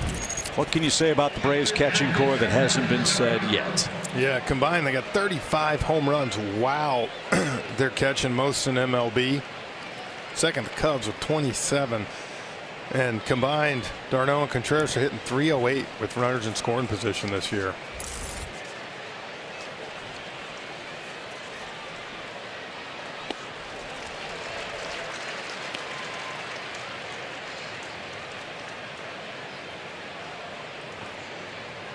$20 for Contreras, 18 for d'Arnaud. d'Arnaud with an RBI double and a line out today. He stung the ball twice. And this one popped into shallow left center. That's going to get down. A 2-hit game for d'Arnaud. And once again, Matt Olson is up. He has an RBI today, a double in the first inning. And that one right off the end of the bat, but able to kind of throw it in the Bermuda Triangle there in left center.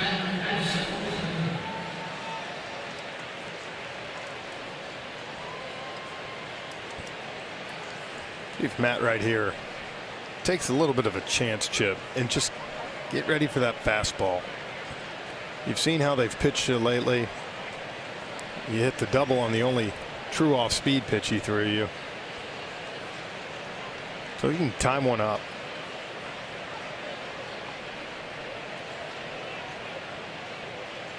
Four career homers against Kyle Gibson. Looks to head to a 5-4 lead. Turned it loose, but got something down in and missed it. Strike one.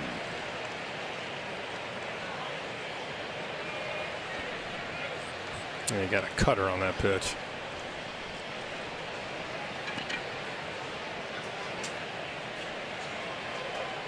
And Gibson's ERA approaching 10 this month. The Braves have 5.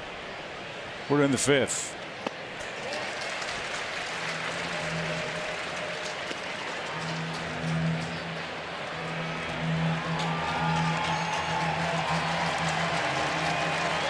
Two in the first, one in the second, two in the fourth for the Braves. And Matt's got to protect with an 0-2 count.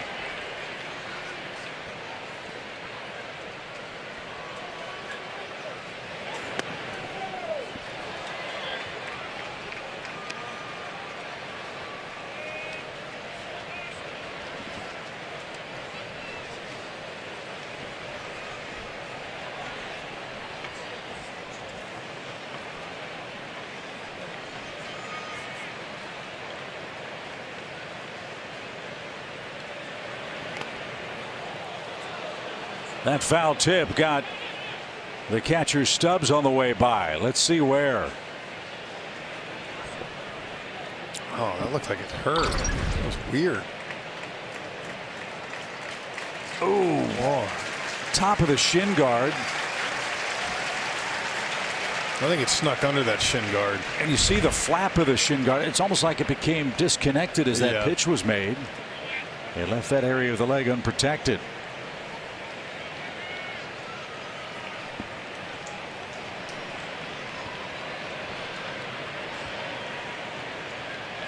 Check of the runner at first and the 1-2 pitch.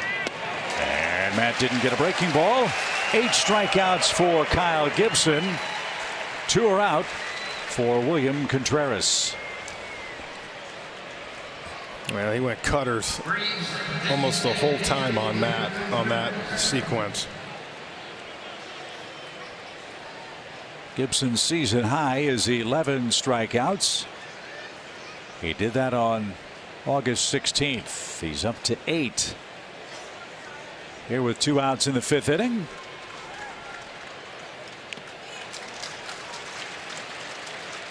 And look, the way this Braves team hits fastballs, I wouldn't throw him one unless I had to either. Yeah.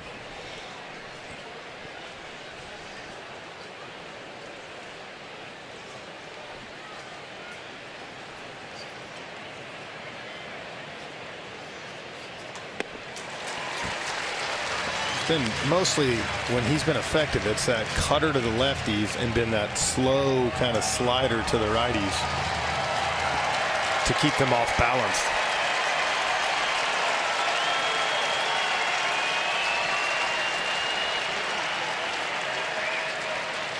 He has Contreras behind 0-2. There he go. Nope.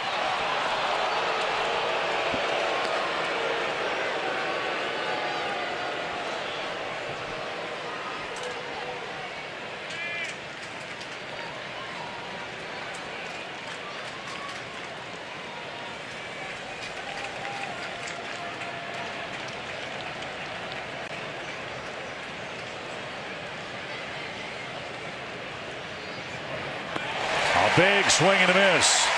Gibson strikes out the side in the 5th inning.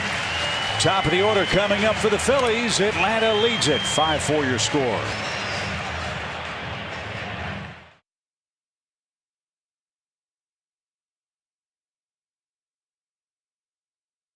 Tyler Matzik for this year's Roberto Clemente Award. It's presented by Capital One, which recognizes players who best represent the game through positive contributions on and off the field. Tyler's done incredible work supporting mental health awareness. Vote today at MLB.com/Clemente 21. Ominous skies here in Philadelphia. The Braves lead by a run and an ominous presence in the batter's box. Kyle Schwarber is 2 for 2 with 2 homers. One off the right field foul pole. One hit the opposite way into the first row of seats to left field today. Yeah, he's worked both sides of the field today. 6th multi-homer game for Schwarber. 42 bombs. What a way for his home swan song in regular season action today. Kyle had the microphone before the game representing his teammates and the coaching staff, thanking the fans for their support in Philadelphia. Did a nice job with that impromptu speech.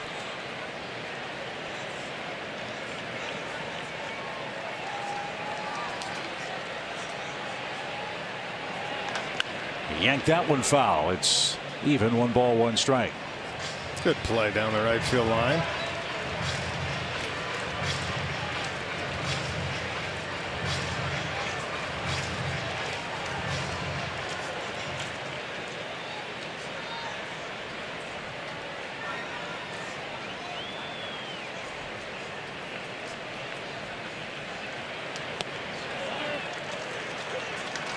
Trying to keep Schwarber honest, nearly plunked him on the back foot, but it missed.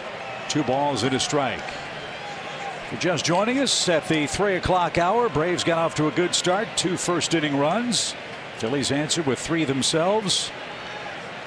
Dansby Swanson in the 2nd and 4th with run-scoring hits. His last one, a 2-run homer that has put the Braves in front. 5-4. Johnny Morton has had 1-1-2-3 inning. He's also struck out 4 batters, giving him 200 for the season, joining Spencer Strider in the 200 strikeout club in the Braves rotation. That's our game summary in a nutshell as Schwarber takes one under the hands. 3 balls 2 strikes. Let's see that. See if that sets up the changeup. He got the call on the 2-1 pitch and came back hard in. See if he goes doubles up in. Had the plate, but it was low, and Schwarber's aboard for a 3rd time. It was the perfect pitch. He had him frozen either way, but the ball just a tad down. Wasn't able to get the call. That brings up Rhys Hoskins. Morton's had the leadoff man on in 4 of the first 5 innings today. Gibson's done that 3 out of 5 starting for Philadelphia. So you want to know why we've got a 5-4 game? That's one reason. And a broken bat pop down the left field line. That's going to fall in for a base hit. Schwarber on his way to 3rd. Hoskins on his way to 2nd. He has 7 hits in the series, and the Phillies have him 2nd and 3rd with nobody out. Fast things can change. You made a really good pitch and absolutely blew up Rhys Hoskins' bat. Look at the movement on that pitch, but he was able to dump it into left field.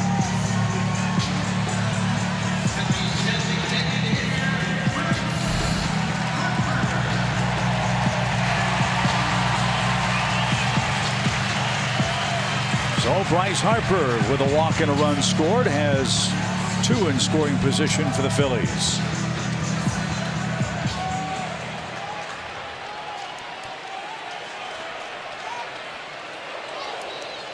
Lightning begins to flash down by Center City, Philadelphia. As we told you, the weather radar is not at all promising here at 3 o'clock local time in Philadelphia. There's a big front pushing its way east.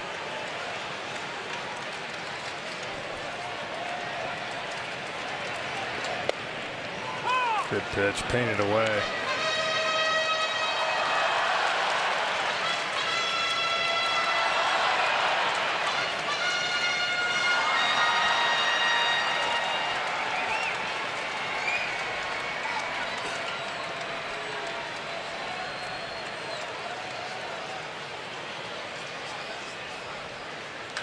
Harper, fly ball right center. Grossman on the run. He's going to get there. That will score a run. Schwarber ties the game at 5. Bryce Harper with a sac fly and his 61st RBI. Now, you knew Bryce wanted something on the right side, whether it was a ground ball or fly ball, that he could advance both runners. Good job by Charlie.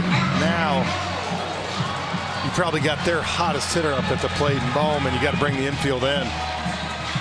Bohm's reached 2 more times in this game, an RBI single in the first. He reached on an E4 and was stranded last inning.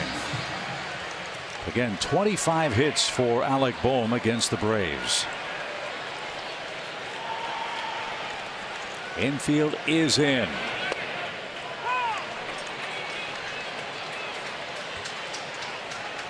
And as we look out towards center field, downtown Philadelphia, It's like it might be raining over there. Starting to become overcome by misty and rain. Swing and a miss. 0-2. Now, right here, this type of stuff in the postseason, why you love guys like Charlie on the mound, they're able to get that big strikeout when they need it. You got 0-2. See if you can put them away.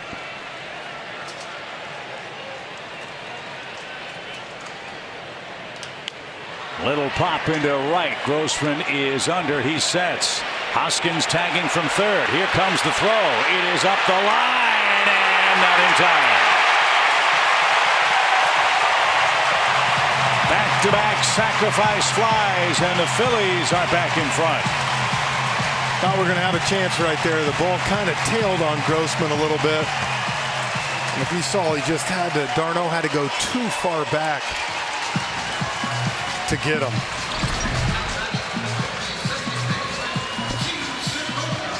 Give Bohm credit by just putting the ball in play. He didn't think it was long enough to get out. And you see right here, just took Travis up the line. If that ball's anywhere near the plate, they would have had him. So the Phillies, with 2 in the 5th, have tied the game and now taken the lead. 6-5 is your score. And Gene Segura is your hitter.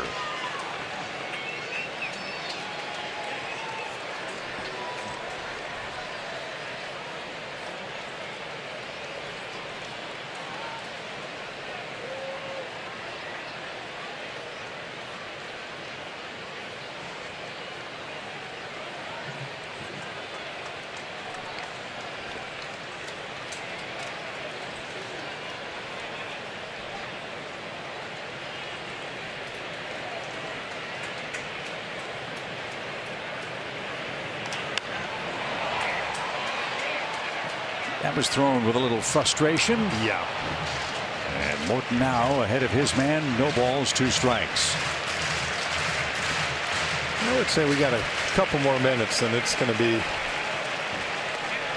Well, the rain has maybe not started even now. a couple minutes. Light rain starts to chase fans to the concourses here.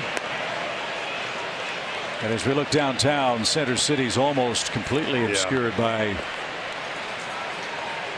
heavy rainstorms that are making their way through the area.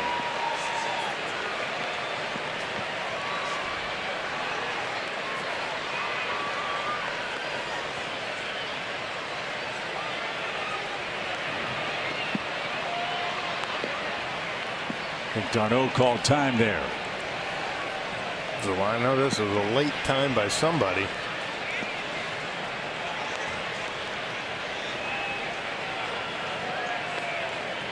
All the Philly runs have come out of the top spots in their order today. Now that one all the way to the backstop.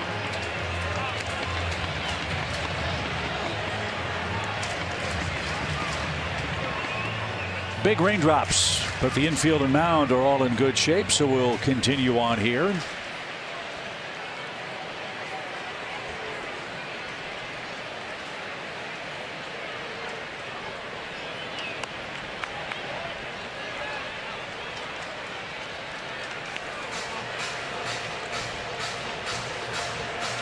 Wind picking up now, blowing from left to right.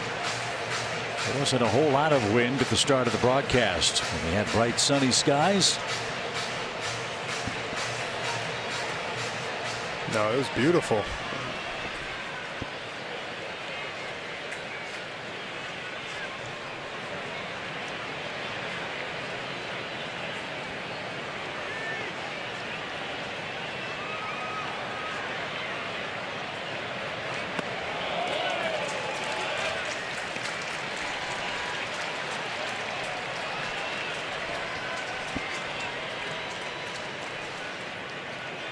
So the heavy stuff here might be mere minutes away as Morton's 3-2 is chopped foul.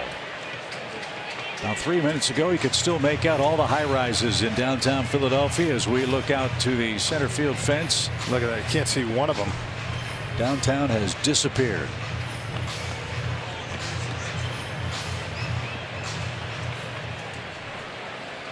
But only light raindrops at the ballpark right now, but that's about to change. The 3-2.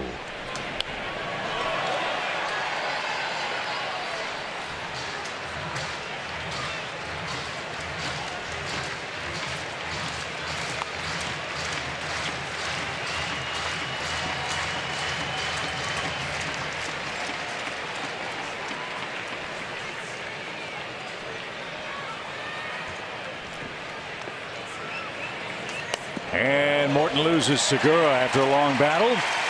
Inning continues.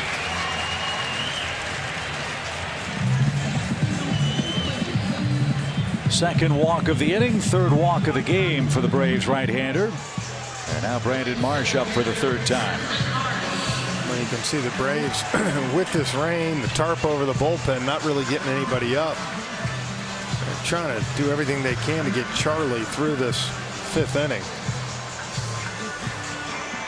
They all believe at some point here soon the tarp, I'm guessing, would come on. They're trying to see if they can get him through this.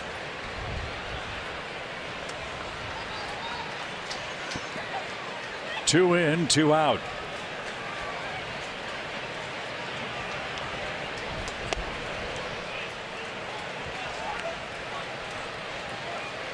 So the weather now more reminiscent of what we saw in the first two games here. Warmer weather, but boy, was the wind really whipping here at Citizens Bank. And you've got the wind and the swirling rain. Look at that from our center field camera.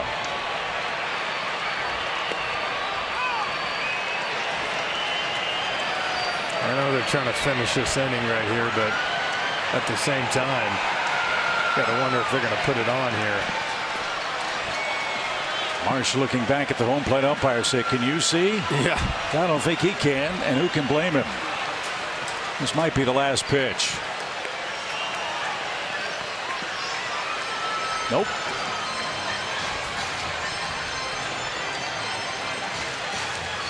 Now you can see the infield starting to take on a lot of that moisture. You know me, I'm all for playing, but man, Marsh looks like Tom Hanks in Castaway right now. Or Jack Sparrow. Right? Water dripping off the beard. Wilson's going away.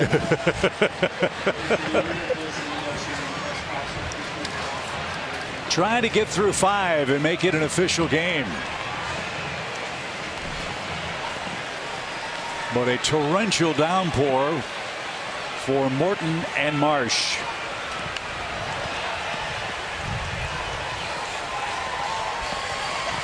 I mean, look at this. Yeah, they're pulling it now. Andy Fletcher can't let this happen any longer. I mean, you got. And I got to worry about making sure the tarp can get the field covered so it's playable. So the long at bat by Segura, the long at bat by Marsh, and at long last the tarp is going to come out here in Philadelphia. And at 3:11 Eastern time, play is interrupted with bad weather here at Citizens Bank Park. So it's not yet an official game. You've got another batter to retire.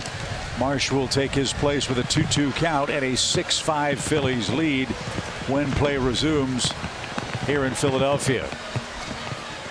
Kind of a weird game for Charlie Morton and the Braves, who had 2 or 3 leads, couldn't hold them. And the top of the order, as I said, for the Phillies, has caused most of the problems. Schwarber scored 2 runs. Hoskins has scored 2, and Bryce Harper scored 1 and knocked in 1.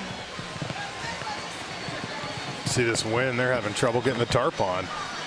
So the flags are starched, blowing left to right. Heavy rainstorm over Citizens Bank Park in Philadelphia. Braves and Phillies wrapping up their season series, and Mother Nature has intervened. 6-5 is your score. We'll step aside, take a break, and come back with more right after this.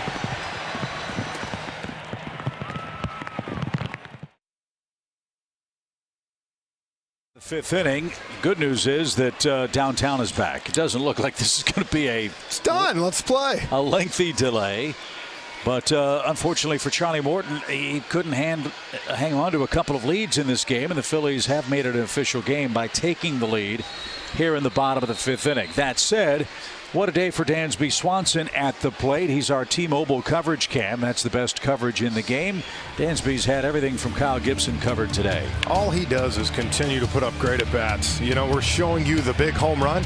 He also inside-outed one to tie the ball game up the inning before. So, I mean, what he has done, he has continued to, take that next step. What, 93 RBIs now for Dansby. He's going to have a chance to get that 100 mark, and what a year he's played defensively too. So it's all clicking for the Braves shortstop, leading off in place of Ronald Acuna Jr. today. Phillies have a 6-5 lead. There will be a lot of baseball left as we continue on in the 5th inning. That's the story so far from Citizens Bank Park. The studio will join us when we return here on Valley Sports.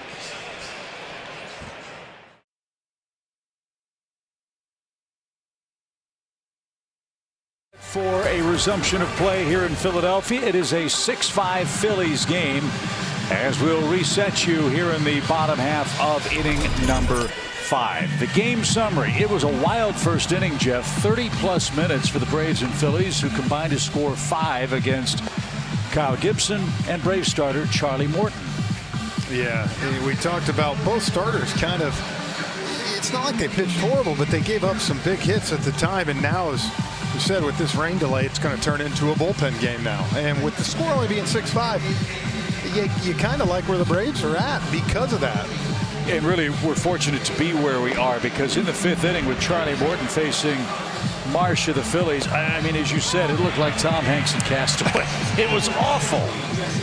It was coming down, and I was surprised that Andy Fletcher kept it going, just because of the sole fact that I get you're trying to. It was already a complete game. Considered that at that point, but luckily they were able to put it on, Chip, because if not, they kept it off for another couple minutes. This field could have become unplayable, which is the last thing the Braves want. They want a shot against this Phillies bullpen to come back and win this game. So Jesse Chavez will take over for Charlie Morton, who threw 102 pitches over 4 2/3 innings. He's allowed the 6 runs. Jesse Chavez needs to throw 1 strike here to get Marsh out of this 5th inning and send the Braves back to work in the 6th. Yeah, we were wrong in the bottom of the 5th inning about the rain delay. You're right. The game was already official because the Phillies took the lead in what would have been their last at bat. It's kind of like a walk-off. Yep, So absolutely. it was already an official game. And to your point, luckily, Andy Fletcher decided to get the tarp on when he did. Otherwise, we'd have a bigger mess than already upon us. So we're back to work. Brandon Marsh will face Jesse Chavez. There is a runner at first for the Phillies. That's Gene Segura, who walked in that driving rain. Last batter faced by Morton, and the first pitch is hammered toward the gap in left center field. That ball is off the base of the wall. Late break. They're going to send the runner. Here comes Dansby's relay. It's high, and the tag at the plate. Got him.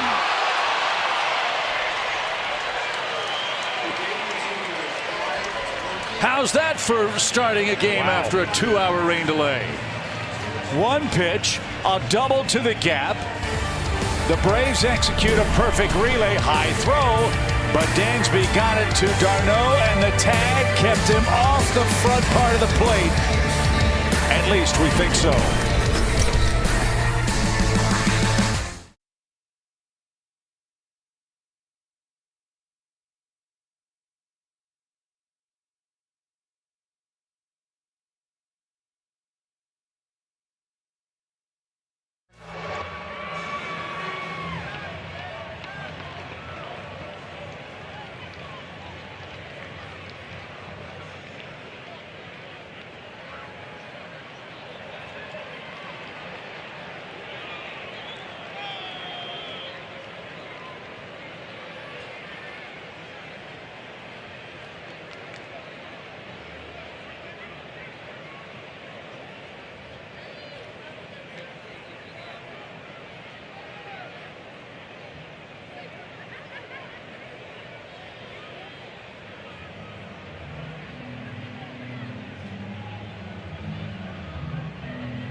At the plate, the Phillies are challenging this bang bang play at the plate. Let's take a look at the best angle we've got. He's about to make a call. Here we go. After review, it was determined there was no blocking of the plate, and the call stands. The runner's out. Philadelphia loses their challenge for the remainder of the game.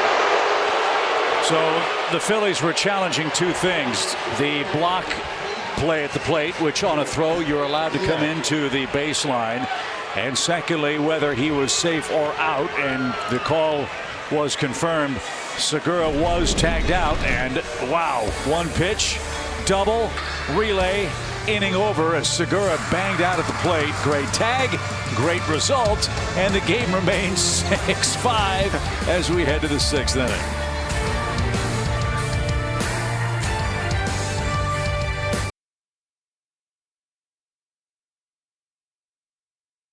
Restart the game.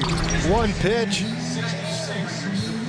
Marsh hits in that left center gap, and that's where you wonder, Segura, was he loose? You know, I mean, look, it wasn't that he wasn't running hard, but Harris gets a good relay, and I think they were surprised they sent him. And a throw, you know, anywhere close, they were going to get him. This was a break here. It kind of hit off the wall and came right back to him on one hop. And then right here, Damsey makes a throw, and so coming into the blocking the plate, I mean, you have every right to go back where you want, and I think we can both agree. I think he just got him on that arm, but what a way to start. All right, so let's catch our breath and go to the 6th inning with the lower third coming up. Nick Nelson pitched a couple of innings here on Friday night, and he follows Kyle Gibson, who gave up 5 runs in his 5 innings, but he has qualified for the win. Phillies lead it 6-5.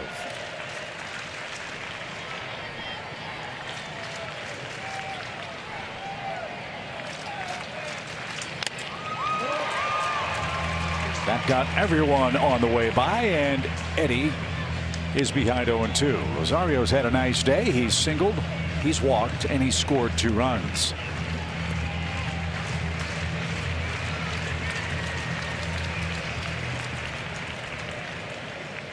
Nelson sports a 7-point ERA lifetime against Atlanta. Might be the right guy to get some action going here in the 6th. And this one is chopped towards Stott.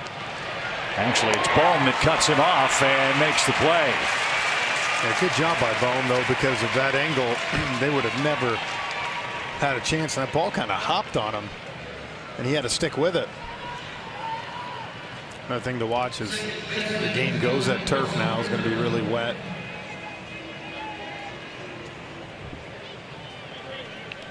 So one away for Vaughn Grissom. The Braves second baseman is 0 for 2 today. If you're just joining us, we had a 2-hour and 9-minute rain delay that began in the bottom of the Phillies 5th inning. It's been a back and forth affair. 6-5 Phillies have the lead. A 2-run 5th is the difference here in game 4 to this point.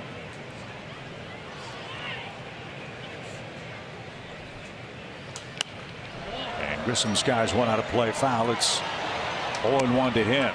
Mets in Oakland, 3-0 New York. That game's in the 4th inning. Braves are a game and a half behind the Mets. New York is idle tomorrow. The Braves head to Washington and open a series with the Nationals tomorrow night.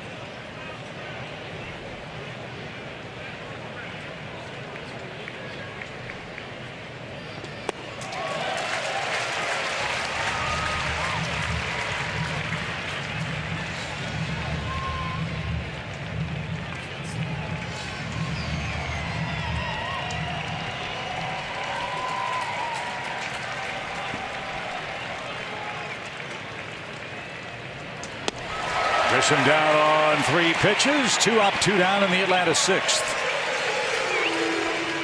Sometimes the hardest thing to do is, you know, you got all that. The game, they were going back and forth. Each team was taking the lead, and then you get a 2-hour delay like that. Sometimes restarting, kicking it up. But I can tell you this: if you wanted to get the adrenaline back in that play that just started after 1 pitch, should have done that.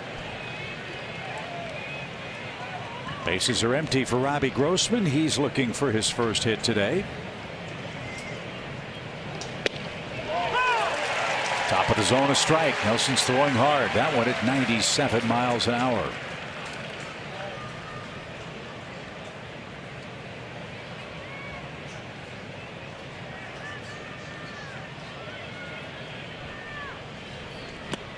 Phillies are hoping this is a productive day. They started action with a narrow lead over the Milwaukee Brewers for the final wild card spot. Milwaukee lost today. The Reds beat them in Cincinnati by a 2-1 final.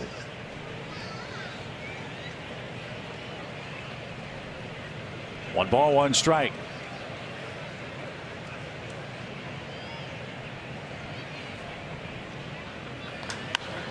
Mile high fly ball to right. In comes Vierling. He's got it. And Nelson gets the 7, 8, 9 hitters for the Braves in order. Bottom of the 6th inning in Philly.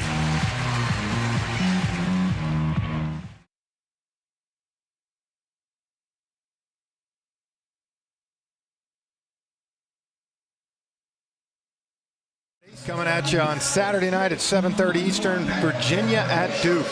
Over on the Valley Sports South and the Valley Sports app. ACC football on Valley Sports South is presented by your local Ford dealer. Nicely done. Gracias. And in 2 languages too. I mean, you've been working hard during the rain delay as Bryson Stott leads off the Phillies' 6th inning. Stott is 0 for 2 and hitless so far in the series. Jesse wants a new baseball. That one obviously defective. It's a 2-ball, no strike count.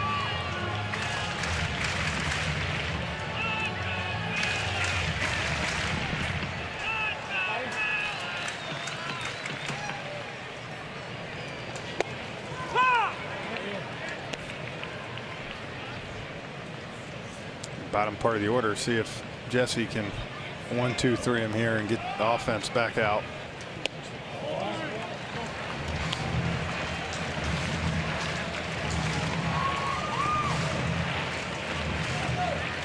Three balls, one strike. Nobody on or out.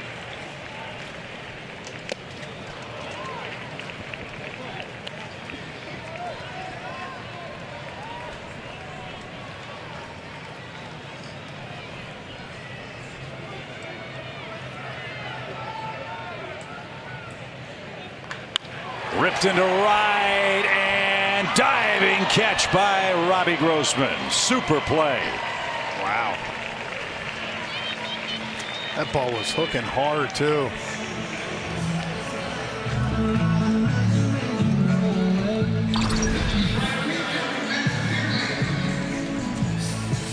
Watch this. You can see Robbie, good jump.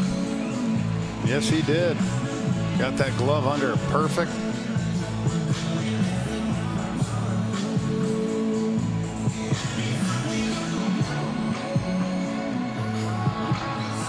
So 2 good plays by the Atlanta outfield. The relay started by Michael Harris. Diving catch by Grossman. And 1 out for Matt Vierling. When we get to the 7th, we'll have the 1, 2, 3 hitters coming up for the Braves. Dansby Swanson with a 3 RBI afternoon. We'll get it started.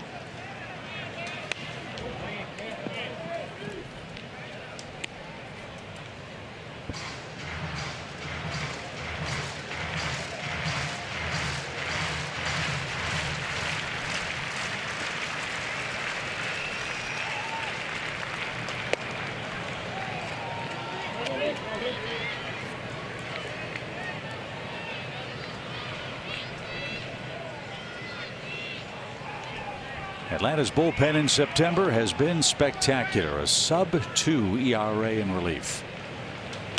That is something you seldom see this time of year when you think about all the mileage these guys have piled up. Man, I think, Smith, give him a lot of credit. He's done a good job of, I think, it's Dylan Lee might have been overworked a little bit. Just more innings wise.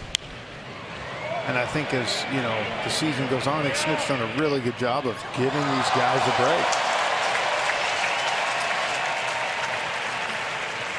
Well, the guys in the bullpen will tell you the way they're successful is when the starters take the ball into the 6th or 7th. Yeah, exactly. Well, that helps too.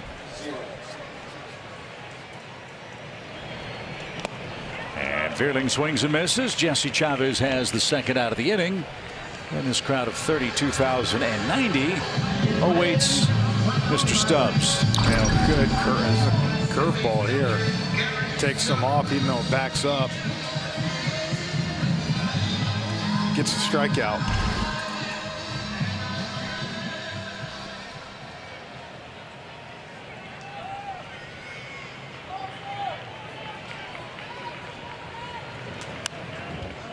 This guy doesn't get cheated either, does he? I mean, No. he's got a big-time leverage swing. He takes a hack.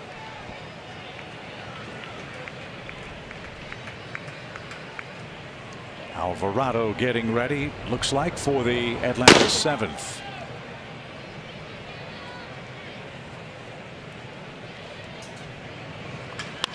On the ground into the shift. Dansby's got that. His flip to first is in time. And we've completed 6 at Citizens Bank Park. Top of the order coming up.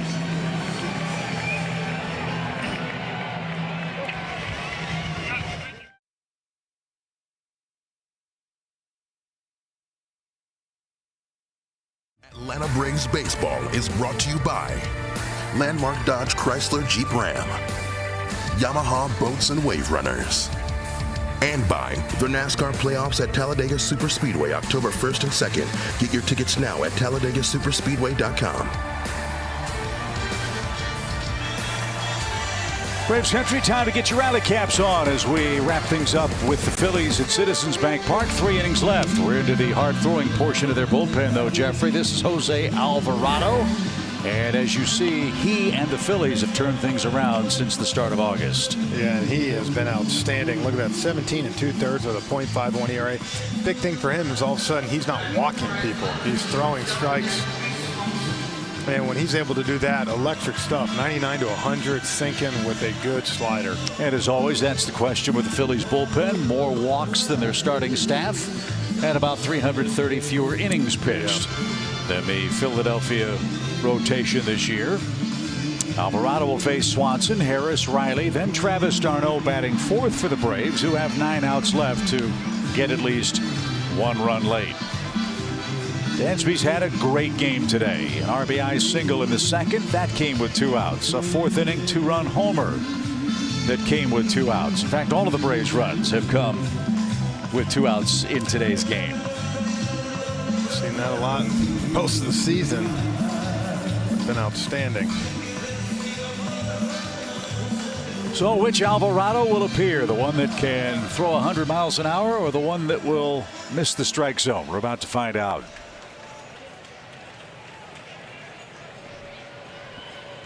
This has been a tough matchup for the Braves shortstop. Dansby looking for his first hit against the flame-throwing Philly left-hander.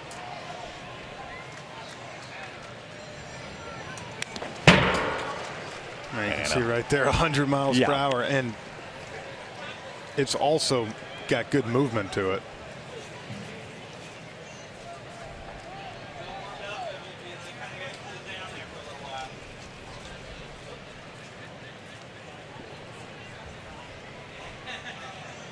Alvarado has retired 23 of the last 25 batters he has faced. So he's got the top 3 hitters for Atlanta here. And he jumps ahead of Dansby quickly. No balls, 2 strikes. And there's a 94 mile per hour cutter.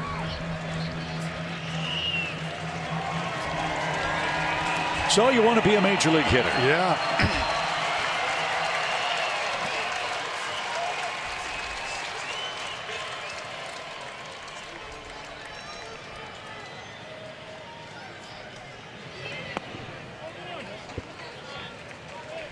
One ball, 2 strikes. Phillies bullpen.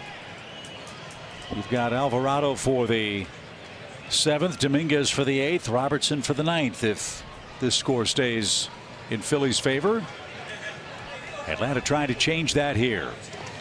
And Dansby's retired on strikes. That's out number 1 in the 7th inning. Michael Harris is your next hitter. He's also today's Georgia Natural Gas Impact Player feature. Lefty-lefty matchup. This will be an interesting one. Yeah, never easy, but needs one more home run and 2 steals to become first Braves rookie with the 2020 season. He's got 34 hits in his last 25 games. Well, he turned around Tanner Scott at 99 in Miami. Yep, seat out over the zone.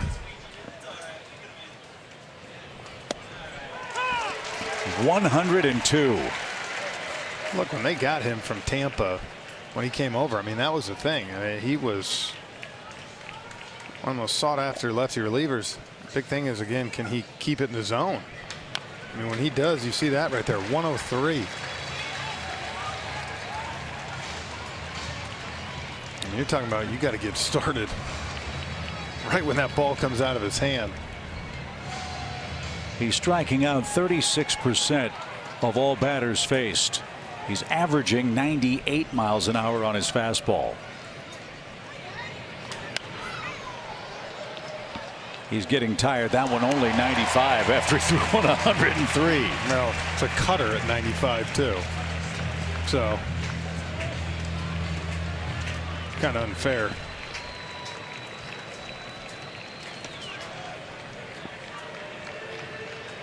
Base is empty for Michael with 1 out.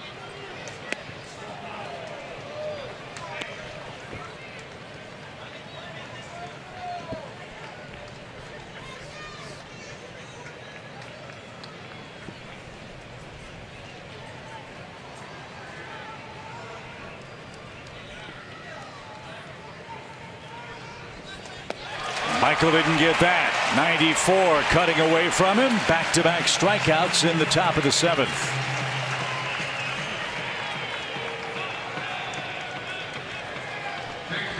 That's just so tough to lay off that pitch.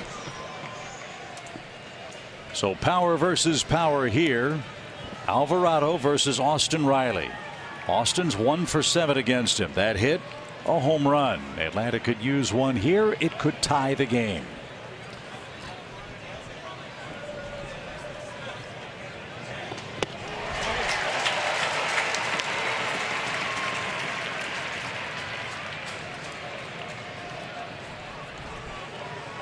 That's the thing right now between the fastball cutter. It's almost flip a coin, but he's throwing both of them for strikes.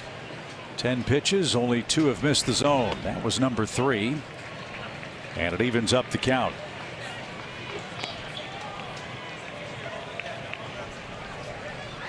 The Braves are looking for their first hit since the 5th inning. That was a Travis d'Arnaud single.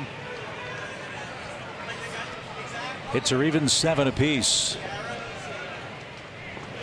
And as we said with Charlie Morton, when Charlie throws strike 1, he's awfully tough to hit. Alvarado is a perfect 3 for 3 in throwing first pitch strikes.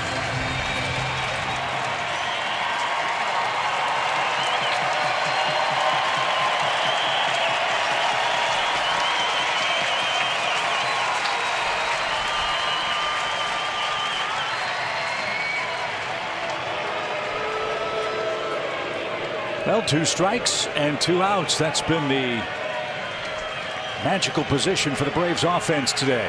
Can Riley continue that?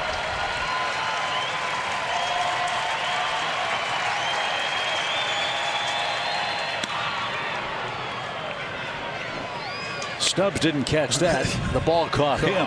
101 above the zone.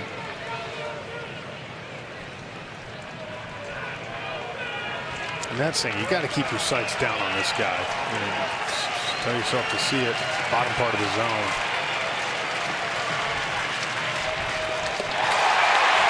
Alvarado just struck out the side. That was as impressively as he's pitched against the Braves all year long. He protects a 6-5 lead as we prepare you for the 7th inning. As always, the stretch presented by our friends at Georgia Natural Gas. It is the home finale for the Phillies. Crowd of over 32,000 began the day with us. We will enjoy God Bless America for the final time at the Bank Vault today.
To the bottom of the 7th inning. Dylan Lee will follow Jesse Chavez, who gave the Braves an inning and a third of scoreless relief. Jesse allowed 1 hit, and Dylan, Jeff, is in for his 42nd appearance. Yeah, important part of the game here at the top of the lineup, Schwarber and Harper. Dylan, though, this month has been really good. He's had 7 games, 8 innings, and only 1 earned run. A lot of that, to me, again, is in August. He got some good rest. Snit stayed away from him at times for 3 or 4 games, and I think it's really helped him here in September. Well, we got to get this guy out. Kyle Schwarber has been the star of the game for the Phillies. 2 homers, 1 to left, 1 to right. He's also walked and scored. Schwarber now with 42 home runs on the year. Second only to Aaron Judge. The Yankee star will face the Red Sox later on tonight, seeking homer number 61.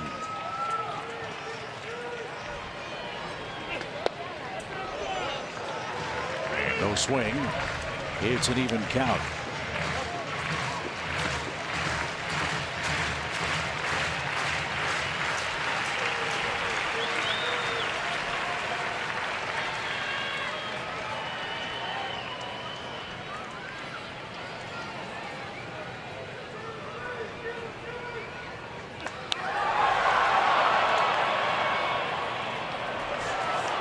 Look at that ball ricochet back down into the lower deck. Just a little bit ahead of it. 8 hits for Schwarber against the Braves, 6 of them home runs this year.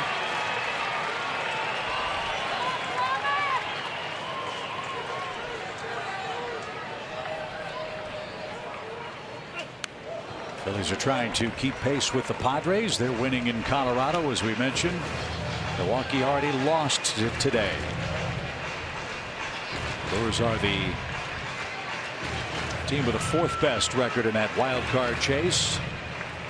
But Rob Thompson's club playing great baseball, 62-39 since June 1. Milwaukee running out of time to catch the Phillies and make the playoffs. 1 ball, 2 strikes. I don't know what's going to happen to Thompson, but I'll tell you what, I got to imagine he's got a good chance to land this job the way the guys have played for him. Yes, Joe Girardi was the man that began the season in the Phillies locker room. Philadelphia has played .610 winning baseball since they made the change. 2 balls, 2 strikes. And Schwarber's finally retired. Dylan Lee got him. Good pitch. 1 away. Rhys Hoskins coming up. He's got a pair of doubles and 2 runs to boot.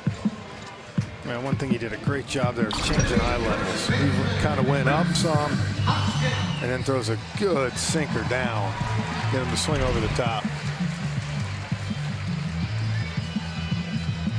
The Braves missed Rhys Hoskins back in Atlanta with an injured hand. Kind of wish he'd missed this series too, Yeah, Jeff. right. He's been their hottest hitter against the Braves here in Philly. 7 hits. Many of them for extra bases, including 2 of them today.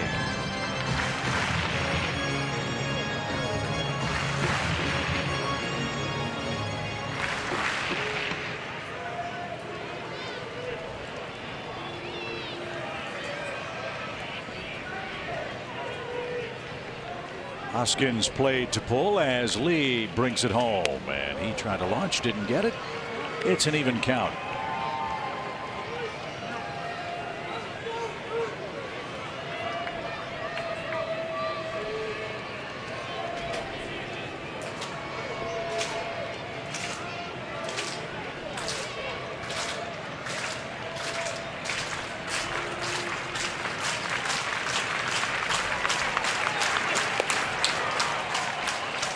Another good heater right by Hoskins.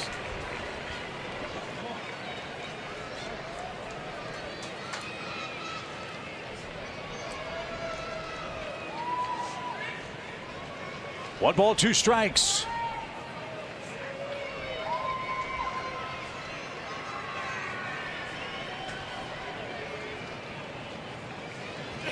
He went around Dylan Lee with back-to-back strikeouts. Boy, the lefty relievers are having some fun. 2 quick outs in the Philadelphia 7th. Let's enjoy a quick word from Delta.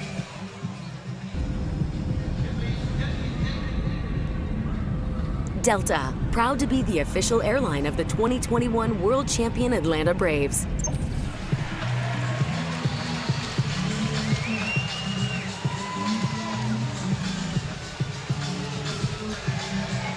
Bryce Harper.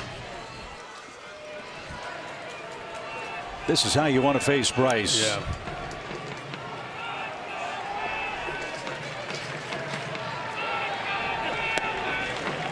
Harper today has walked, scored, and driven home a run with a sacrifice fly.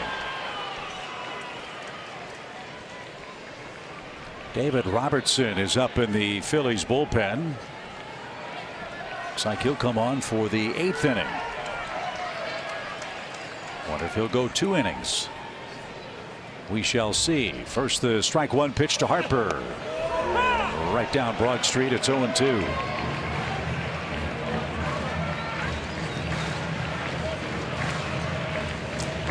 If he was looking to bunt, that was a really good pitch to do it on.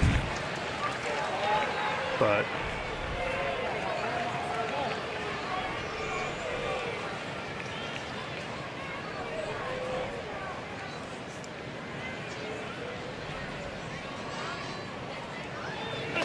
and Bryce Harper swings and misses. Well, how about that 7th inning? 6 hitters up, 6 hitters strike out, and we go to the 8th.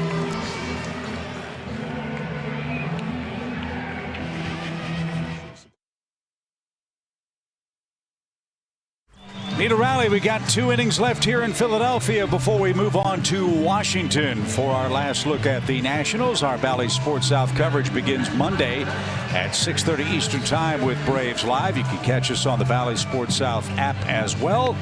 Braves baseball, as always, is presented by Truist. Part of the order for the Braves, 4, 5, and 6 in the 8th inning. David Robertson has come over from the Cubs. He's helped solidify this Philadelphia pen, Jeff, and this is his 2nd stint with the Phillies. His first was injury-filled. Well, he's pitching like the man they thought they were getting the first time around this year. yeah, look, doesn't have the velocity that he once had 7, 8 years ago with the Yankees when he was one of the best setup men in the game for Mariano Rivera, but still very good. He's got that cutter and big curveball. Up in the zone, Travis tried to launch and ambushed him, missed it, strike 1. Darno has 2 hits, a run-scoring double in the first, and a 5th inning single.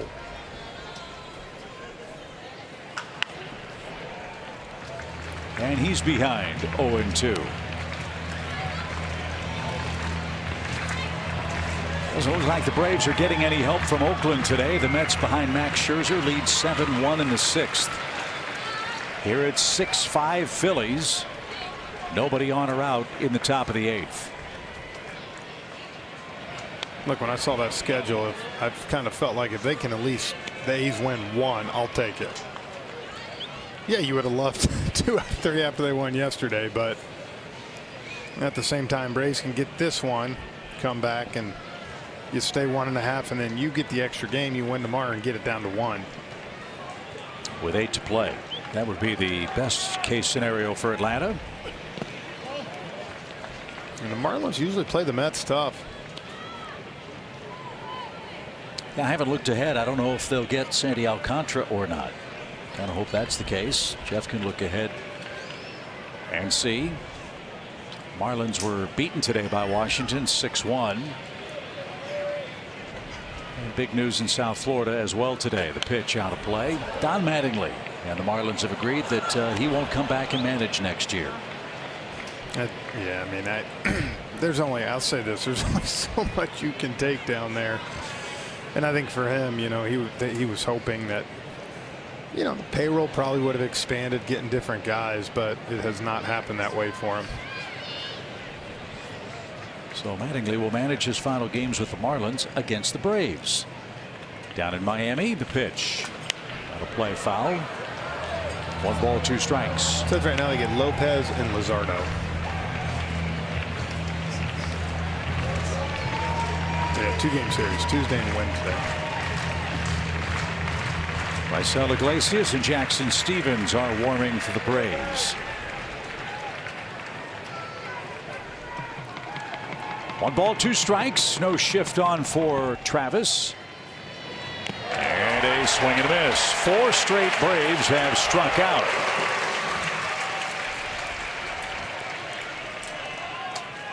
And Matt Olson is your hitter. First, a quick word from Zaxby's.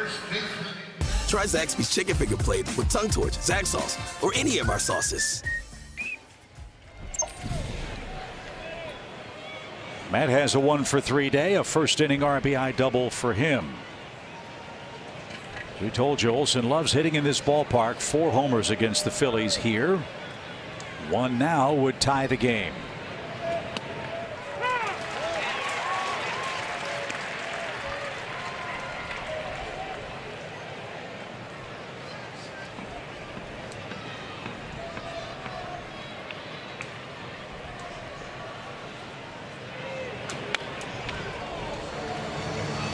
Alvarado threw 11 pitches, 9 strikes. Robertson's thrown 9 pitches, 8 strikes. What a difference it makes when your relievers are in the strike zone. You just put the hitters on the defense right away.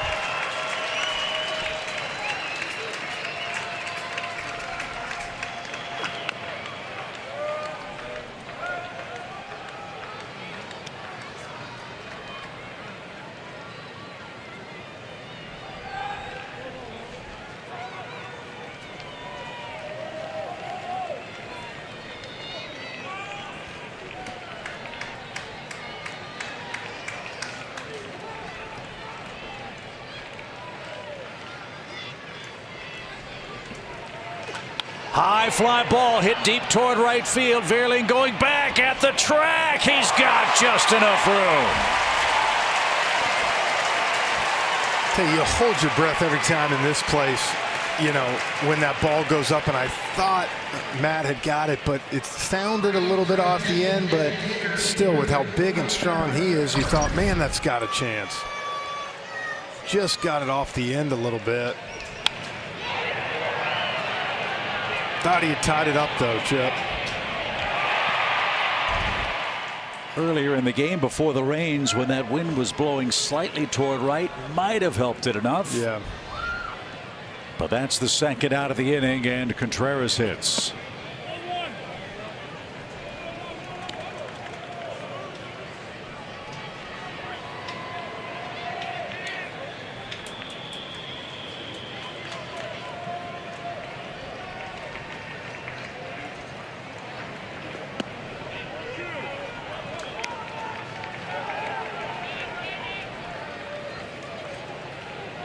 A base runner and a bomb would be a nice recipe.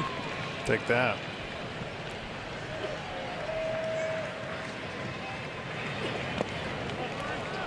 And after that deep fly ball, Robertson suddenly human. 3 balls, no strikes.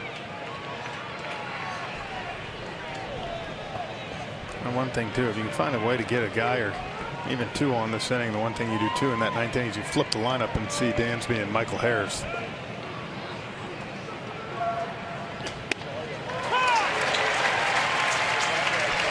William taking all the way, as you'd expect. All bets off now with a 3-1 count.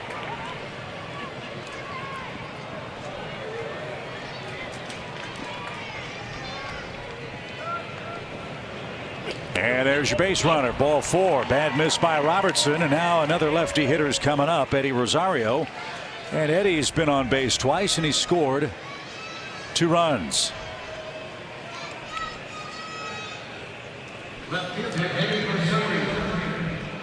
The thing you like is Eddie's a low ball hitter here. If you can get one of those cutters or the same pitch Matt saw with that little slider curveball down in, you can get out front and gulp that thing.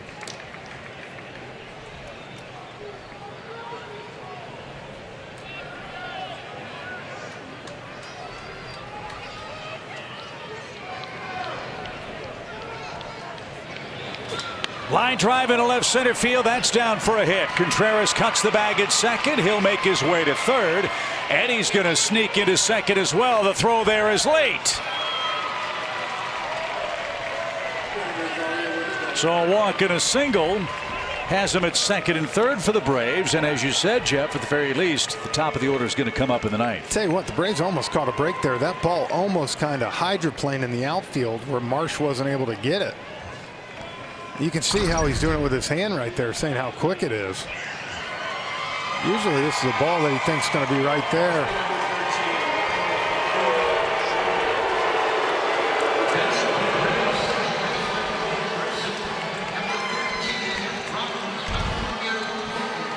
So the Braves are in business. Here we are, Jeff, with 2 outs. And for the first time, we will see Ronald Acuna Jr. announced as a pinch hitter. And the Phillies want to talk this over. They have an option. Got a base open, but again, Ronald hasn't played. He's been dealing with a sore, stiff back. Let's see what the Phillies decide to do with the game on the bases here in the top of the 8th. Yeah, this is an interesting decision. I mean, I know this as a manager, if you walk him and Grossman gets a hit, I feel like you can answer that question in a press conference. You crank one here and groove it and he hits a 3-run homer or gap one. A little different, but again, like you said, he hasn't hit all series.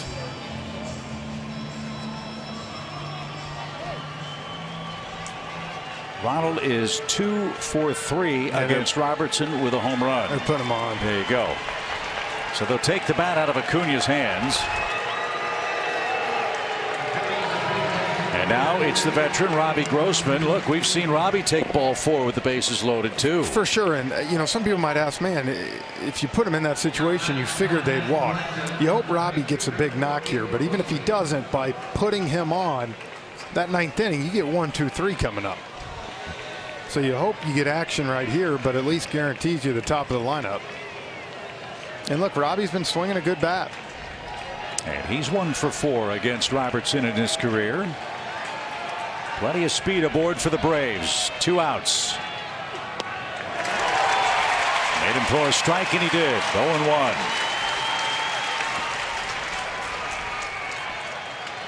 A walk, a double, an intentional walk after 2 quick outs.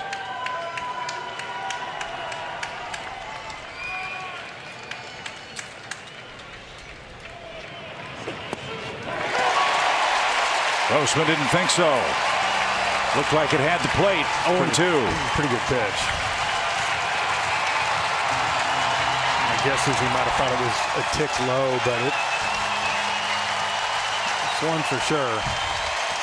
The Braves have 4 hits with runners in scoring position today. We need another one. Well, 2 outs, 2 strikes. This is how it usually gets done.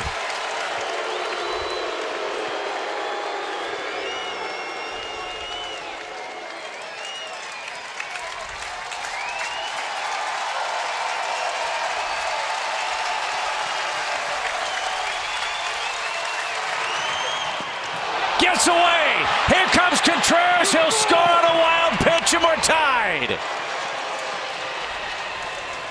Everybody moves up. It's 6-6. How about that? Wow.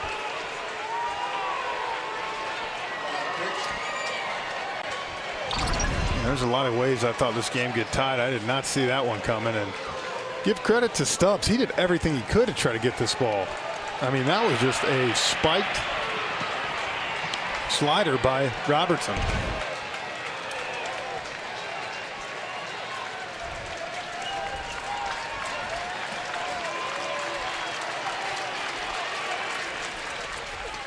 Strike 3 grazes the outside corner. Atlanta gets a huge break. 2 strikes, a wild pitch. All of Atlanta's runs with 2 outs. It's 6-6.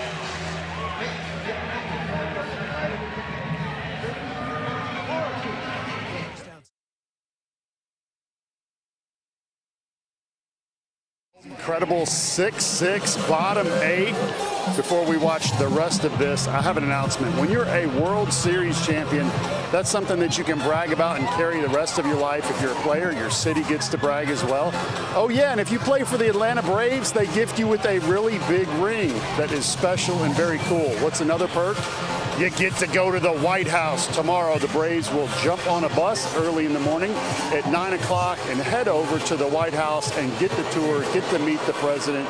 Everybody's excited. I have not talked to one single player that when I brought it up, they did not get a huge smile on their face. And Chip and Jeff, as you know, you're on the list. We made the cut somehow, some way. I don't know how, but we're excited about that. As Orlando Arcia, Bertie, will check in to play second base. Ronald Acuna Jr. will stay in the game and play right field. And Raisel Iglesias will try to send us to the ninth inning in a tie game. You know, when we came back from that rain delay, Chip, we talked about in a close game, you feel like it tilts toward the Braves with the battle of the bullpens. So kind of for Atlanta, you got it right where you want right now. You can get this out. Top of the lineup for the ninth inning. Alec Boehm's had another good day against the Braves, though. He's knocked in 2 runs. RBI 69 and 70 for the Phillies third baseman. Braves have a 6-6 tie. They got a 2-strike wild pitch. And Boehm, we can't get him out. 26 hits against Atlanta this year, and the Phillies have their first runner aboard in the 8th. See how the Phillies try to play this. You can see how that one backs up a little bit. See if we get a bunt right here.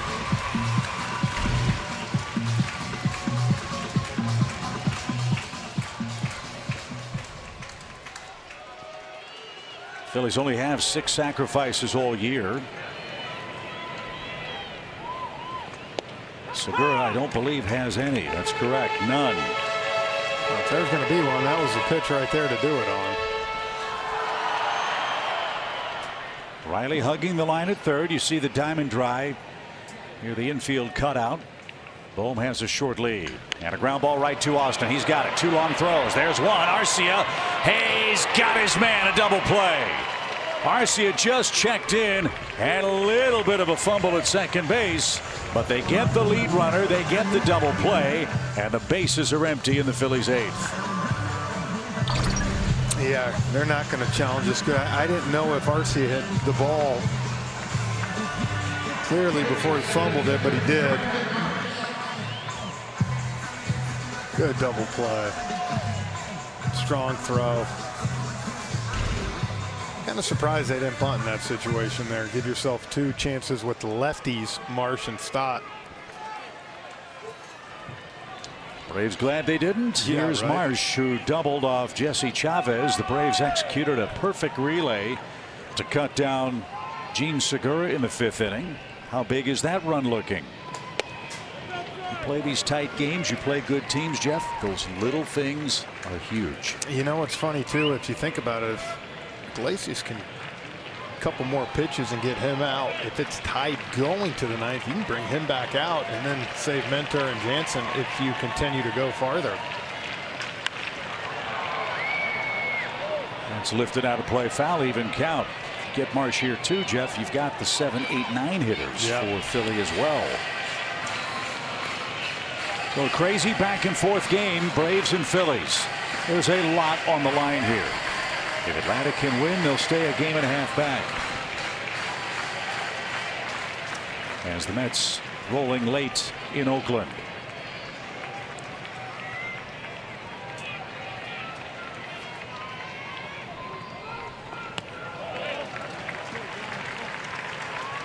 So rematch of 2 former Angels, Marsh and Iglesias.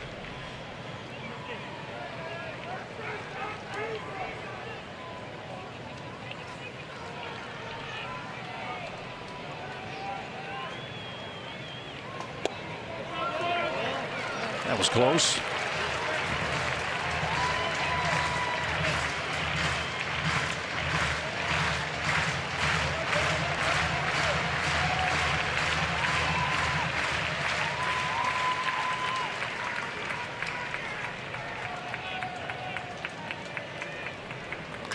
Lined into center. Harris will play that one safely. So Marsh with a 3-hit game. The inning continues for the Phillies. How big's the double play looking and the lack of a bunt? Yeah. Of course, you don't know that's going to happen. No, you don't. But this type of game right here, like I said, I'm surprised. It's not like Iglesias is a great matchup for Sierra. He's a sinker baller pitcher with a good changeup. But now you got to bear down here. The Braves playing a little bit deeper. Play no doubles here. You're going to want to make sure it takes 2 hits to score Marsh. Foul ball by Bryson Stott, who is 0 for 3 today and 0 for 12 in the series. Hope that continues.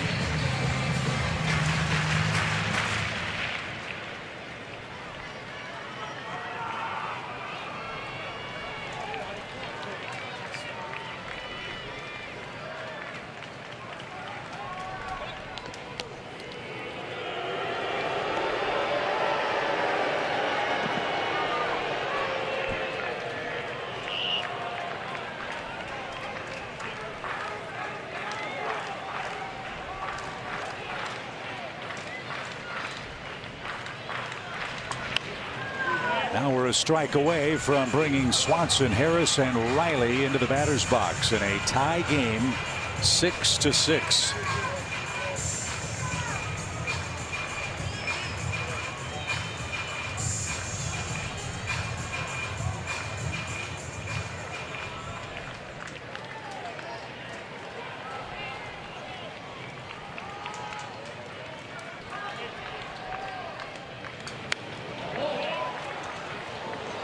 See, he's really trying to throw that fastball running away from him to try to put him away with that pitch. It's the hard thing when a guy's late like that, you don't want to speed up his bat. Doesn't mean you can't throw an off-speed pitch, but it's got to be well located.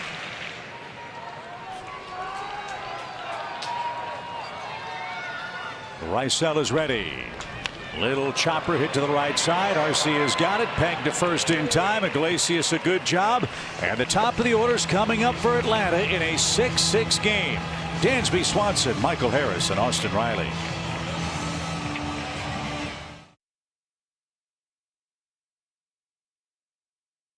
Welcome to Hyundai Sunday, presented by your local Hyundai dealers.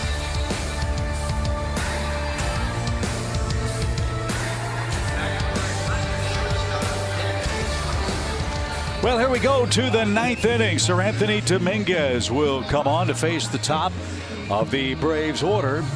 Dominguez this year has given up 5 earned runs in 3 1/3 innings against the Braves, but worked a scoreless inning against Atlanta yesterday. So like Robertson, like the rest of these Phillies relievers, which Dominguez will we get? Well, you got to go back to just last homestand when Dominguez came in, when Suarez had thrown that beauty against Frieden at a 2-1 lead, and Dominguez threw 2/3 of an inning, gave up 3 hits and 4 runs against this Braves team. Well, he's another high velocity relief pitcher. Another 98-mile-an-hour pitch to Swanson. Dansby's had a super day. 3 RBIs, including a 4th inning home run.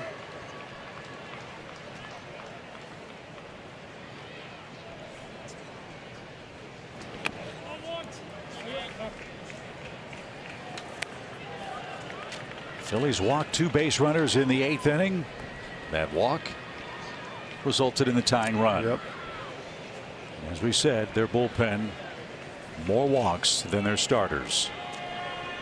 See if Dansby can get ahead here. 1 ball, 1 strike. Swung at ball 2, and that's into the stands off to the right. And here's what Dansby did in the 4th inning. Another 2-out lightning bolt. Yeah, pitch just a little cutter over the middle part of the plate. Dansby absolutely smoked it dead center to the bushes. Continues to have a huge year.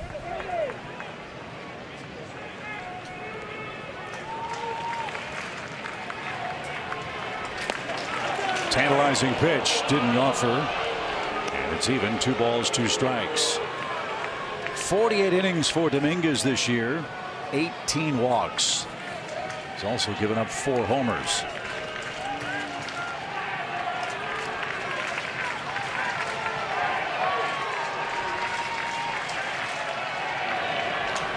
Lifted to the right side. Long run Vierling. Slowing near the line at the netting and runs out of room. Boy, what a huge break. That ball just kept slicing. It's like for a minute he had a beat on it.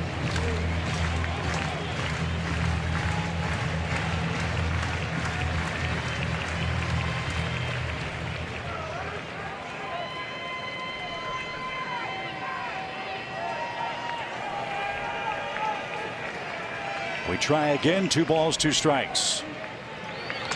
Fly ball center. Marsh, though, is going to have range to make this play. And Dansby is out number 1. Michael Harris is coming up. But first, a word from Texas Pete. Welcome to the tribe. The Texas Pete tried and true. Texas Pete, sauce like you mean it. Michael can impact this game in several ways here in the 9th inning. With his legs, with his bat, with his defense. He's already shown the glove and the arm today. Cut off a run at the plate. See if he can time a pitch from Dominguez. Is that one inside, ball 1.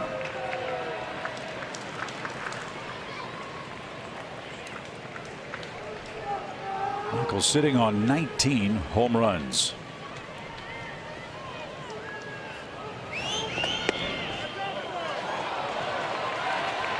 Never had the plate. 2-0.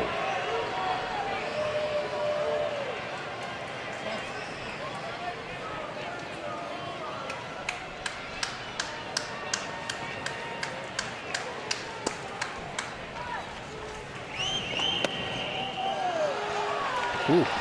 Thank you. Yes.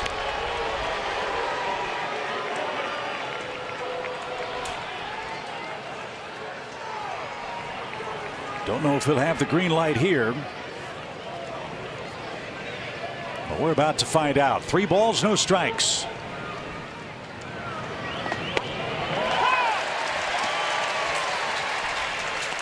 He's got it now. 3-1.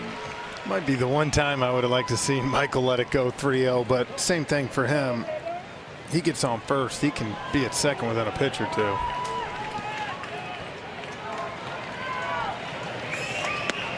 Ball 4. Go ahead run is on with 1 out.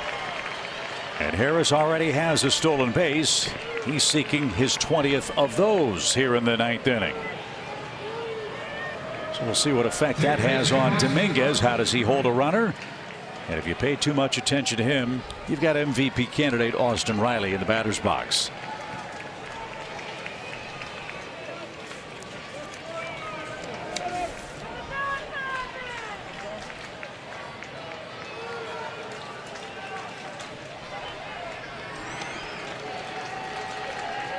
They did not apply any kind of diamond dry to the majority of the infield after the long rain delay. The lighter colored dirt you can see around the first and third base bags. Footing on the infield looks to be pretty good. Not going. First one way outside, ball 1. Yeah, it might be a little tougher to get a good jump. Looks a little thicker.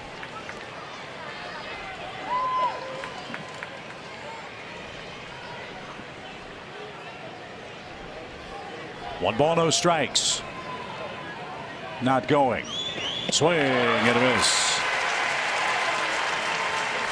Something else to keep in mind if Harris does take off. Gene Segura likes to drop that knee in front of the bag and block you off. If ever there was a time to think about going in cleanly with spikes first, this might be it. Good lead, and they chase him back standing.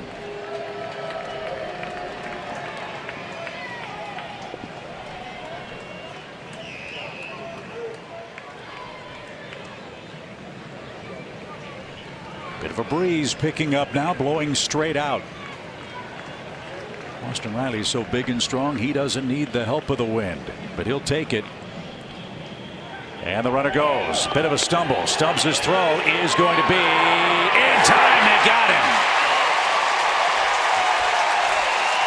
Again, a tailing throw, and Segura stuck his nose in there, caught it, and tagged him as he sailed by, and that's the second out. Yeah, I think he got him right on that leg as he was going in.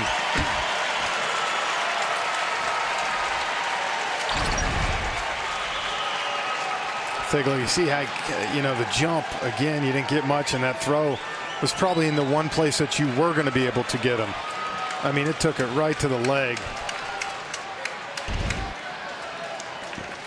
You could tell he stumbled just a little bit leaving first, and again, that dirt probably had something to do with it.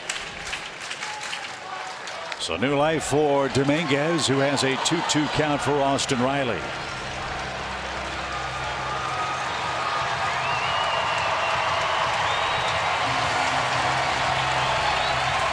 What a game. It's had a little bit of everything, hasn't it?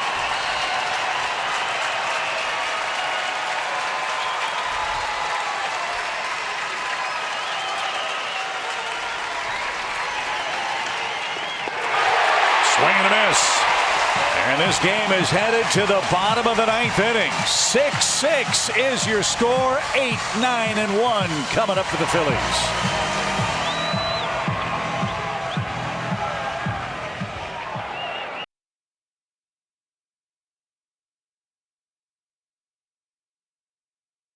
Atlanta, it's called The Final Out. It's located by the Braves Clubhouse store between Baseballism and Byrne on Battery Avenue. The store features World Series championship apparel and novelties, as well as discounted merchandise in all categories. Follow @Braves Retail on Instagram and Twitter for more information on The Final Out retail store, which is now open. Kenley Jansen will come on in a tie game as the Braves work the bottom of the ninth inning. He'll have the 8-9-1 hitters, I should say, coming up for Rob Thompson's Phillies. Remember, JT Realmuto did not start this game. He's lurking, and I think he's come to the on-deck circle and will hit second against Jansen. Yeah, they'll hit him for Stubbs, and then they turn around to the top part of their lineup. Well, Kenley's been on a nice roll for Atlanta. His last 4 appearances have all been saves. And in those 4 innings, just 2 hits, an unearned run, and 5 strikeouts. Well, and a lot of those saves, if you think about it, that ball has been down in the zone. He has done a great job of keeping it low. See if he can do it again here tonight.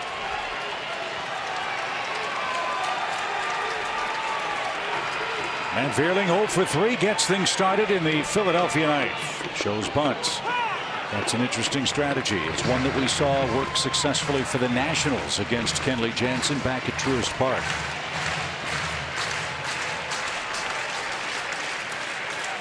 Riley hugging in the line at third. Olsen back at first. They play Matt slightly to pull. On the infield, the pitch. No bunt. Fly ball center. Harris streaking back to the edge of the warning track, and he's got it up in front of the fence. Vierling just missed. 1 out. Made you hold your breath for a second.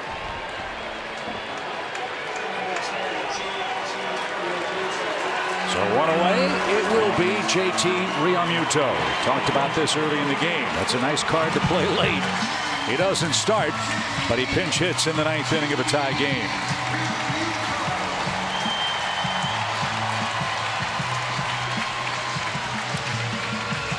Anytime you use that catcher who's big for you offensively like this, you know you have this opportunity, as you said, to bring him off the bench. JT 2 for 13 at the plate in the series. And not much history with Kenley Jansen. So the bases are empty for Realmuto. Outfield shades him toward right. And he tried to win it with that swing. Strike 1. Yeah. Look at that location, though. Away, outer part of the plate.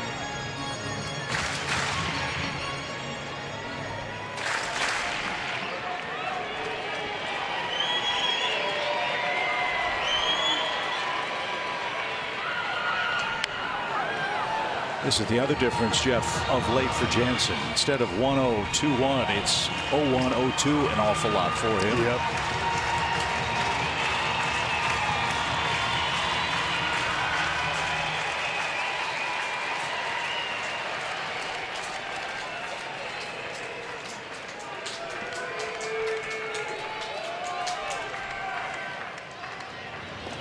And he got Real Muto on 3 pitches. 2 up, 2 down. And back to the top, and Kyle Schwarber. Boy, you see how he paused there for a second? And look at Realmuto. He did the leg kick and then had to come back, almost double pumped it.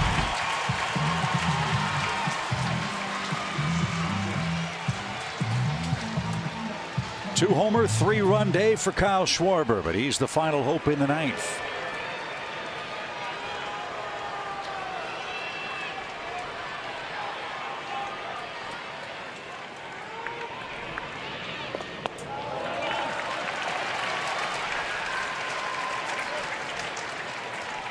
All 6 Phillies runs have been scored by Schwarber, Hoskins, and Bryce Harper today.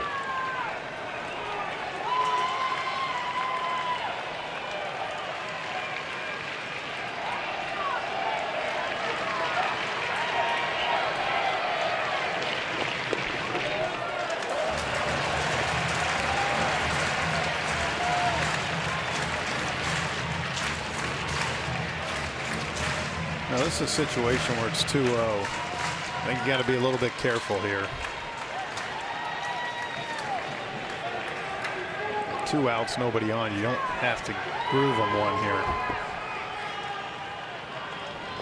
He didn't. 3-0.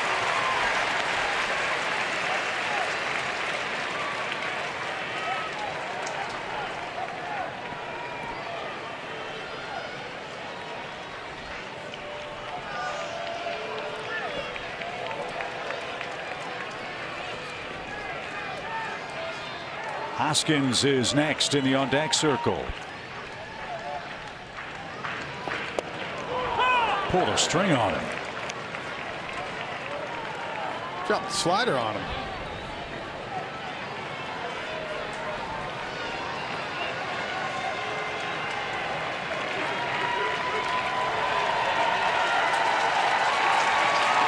Three balls and a strike.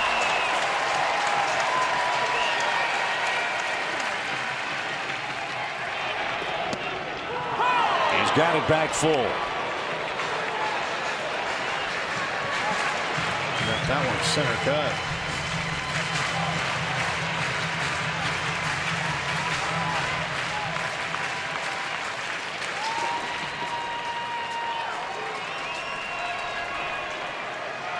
Here comes the payoff pitch for Kyle Schwarber.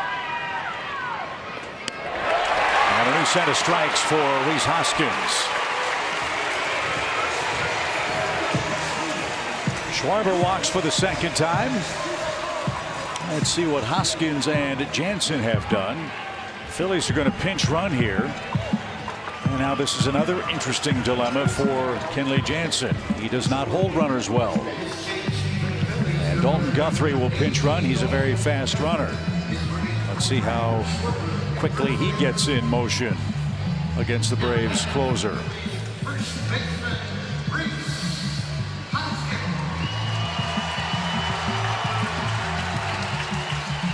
Kenley, I think his for his shoes hit that dirt out.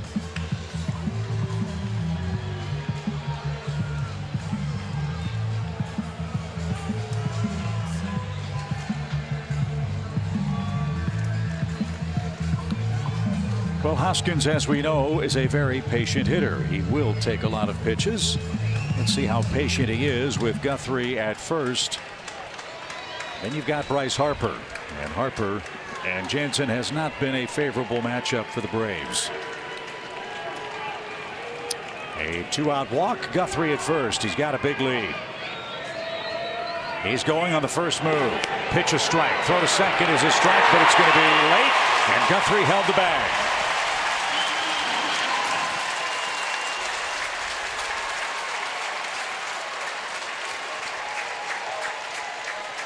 So Hoskins took a strike to get the base. Now the winning run in scoring position. Yeah, and I don't want to say that he gave him the base, but I think Kenley's main guy right here is Hoskins. He knows this is the guy you want to get out. You don't want to see that guy coming up on deck.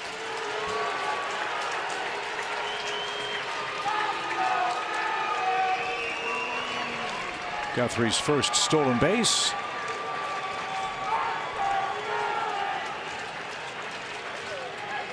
Darno has to adjust his pitch comm now with a runner at second and 2 outs.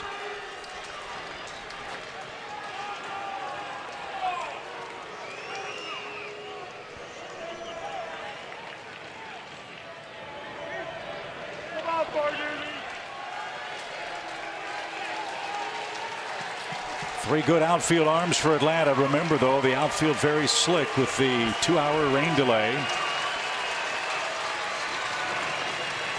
Hoskins has had a big series. The pitch.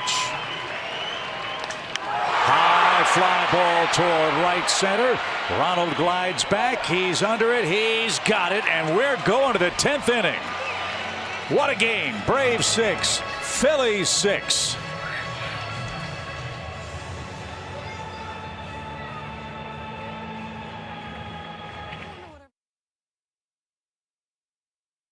Citizens Bank Park this year. It's been a marathon. A couple of changes for the Phillies. Guthrie will stay in the game. He is in right field. Matt Vierling has moved from right to left.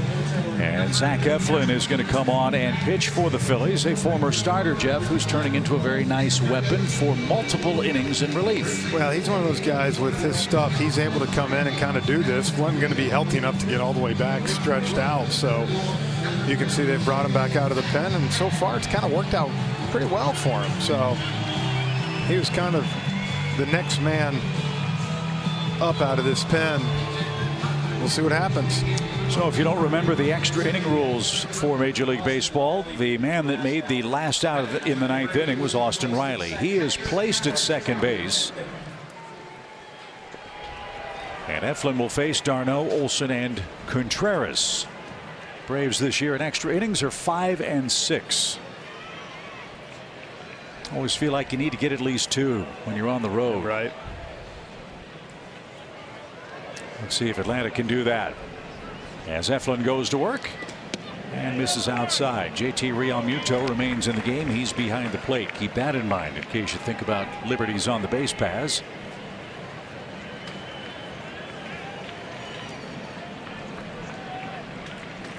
A 2-hit day for Travis d'Arnaud.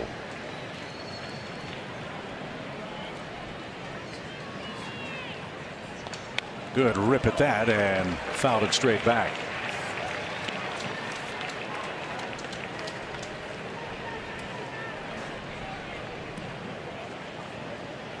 d'Arnaud versus Eflin. Travis 4 career hits against him. At the very least, get Riley to third base here. Tried to, and it was a touch late. 1 ball, 2 strikes. Sinker at 94. The pitch before that was that cutter at 90.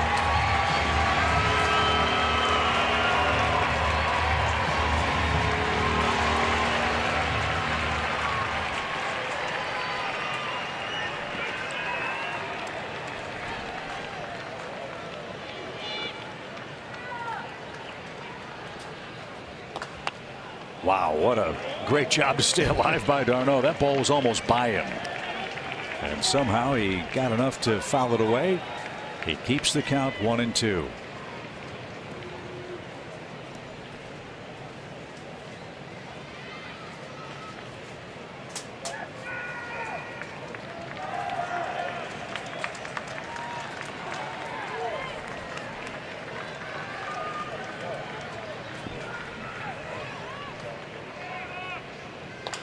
High chopper. Bohm takes the big hop, looks the runner back, and gets his man by a stride.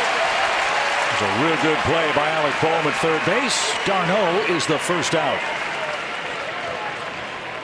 Yeah, that was tough right there. He thought about going, but Problem was where Bohm was coming, might have ran right into the tag. Smart move with nobody out. You can't run into that out at third base.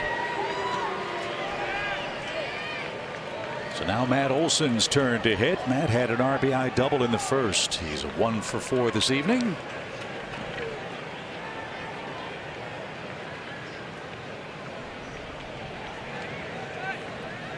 And his first look at Zach Eflin comes here in the 10th.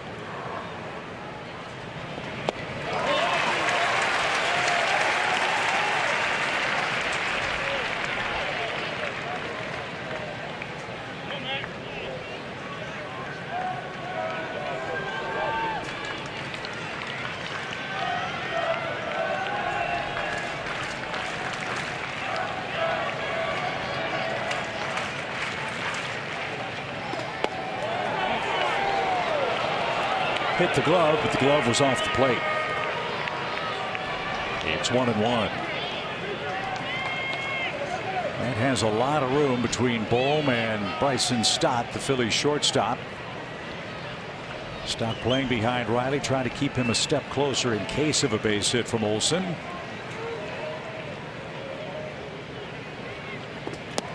Breaking ball, big swing. It's 1-2.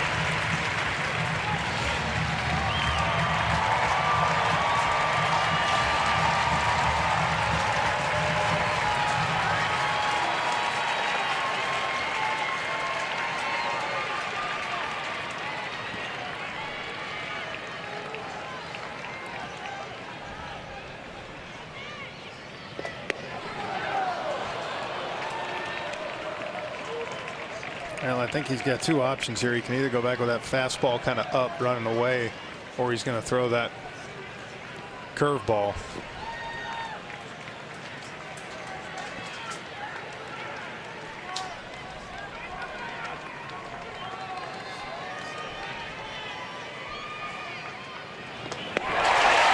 Right on by. 2 outs. You know, it's like we say all the time, Chip, when you start to struggle with something, with all the technology and everything they have these days, guys can see it right there. That was just a four-seamer up out of the zone and got him to chase.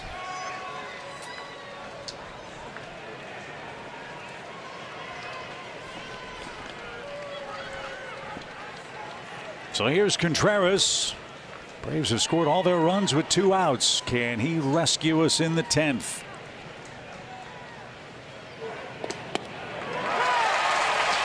Perfect pitch.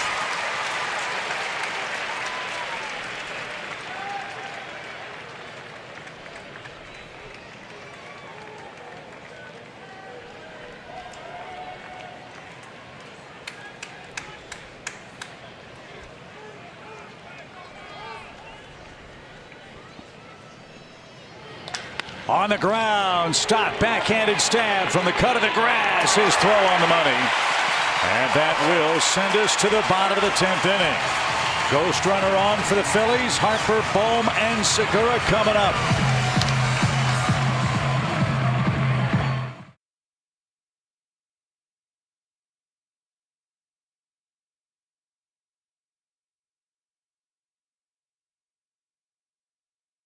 Fly in the bottom half. Yeah, and I would think with Bryce Harper leading off this inning, he's going to go to first base.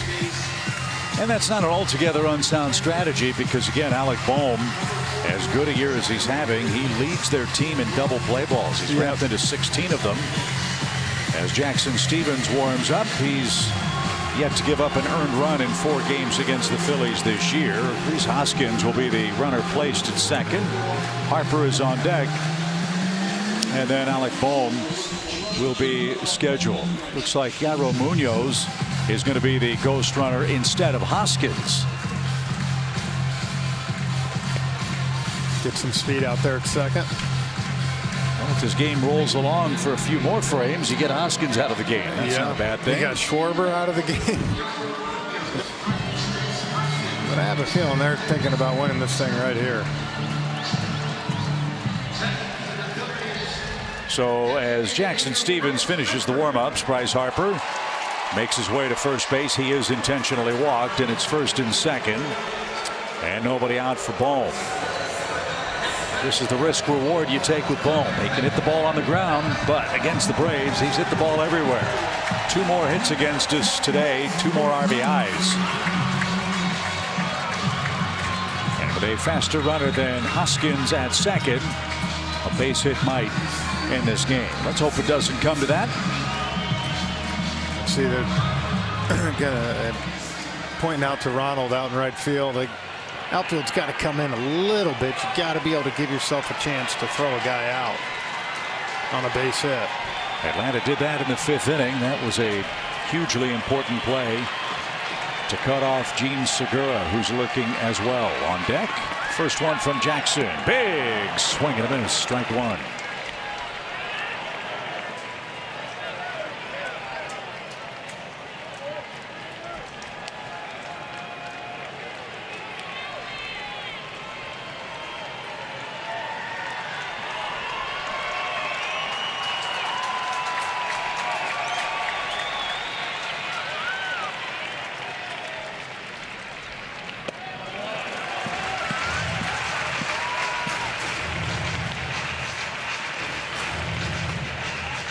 Jackson Stevens has had a very solid year for the Braves, pitching a lot more important innings of late. In fact, his last 4 appearances have been perfect appearances. And no bigger inning than the 10th inning with the Phillies and Braves tied and 2 on, nobody out. And he's ahead of Bohm. 1 and 2. The job of throwing that ball down, though, he's keeping it, trying to get that ground ball. Now you give yourself a chance to get a strikeout. With Segura up next.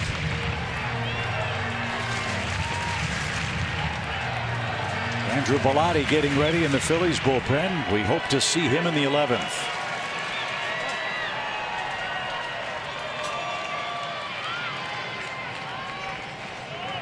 Swing and a miss. Bohm tried to be a hero and chased. It is out number 1. Now a double play ends your inning. Beautiful job. That ball had some movement to it up top.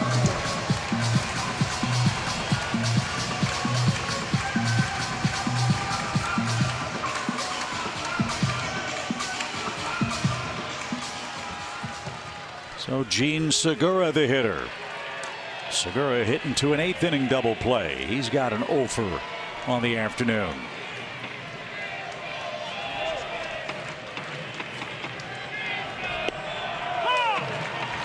I'd expect to him a heavy dose of those sinkers in. Last time they got him to roll over that 5-4-3. We've seen him too in this series, Jeff. Chase pitches up around his collarbone. Yep.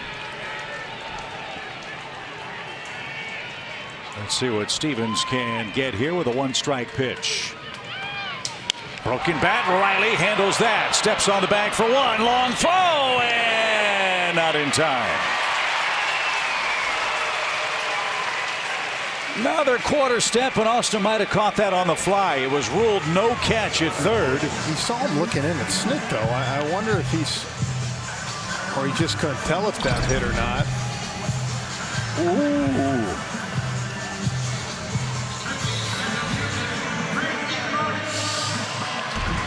Either way, you get the force, you get the second out. It's still 1st and 2nd.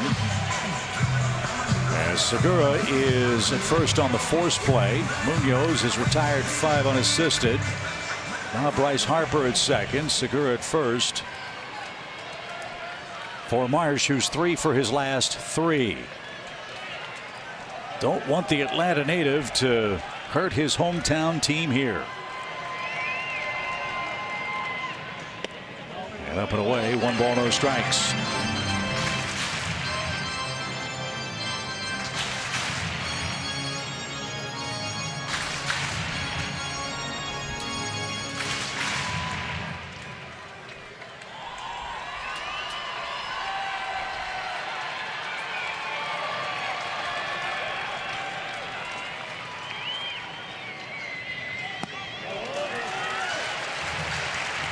Got to keep an eye on Bryce Harper. He's a terrific base runner. He's getting an enormous secondary lead. If Marsh makes contact, it's going to be tough to throw out Harper.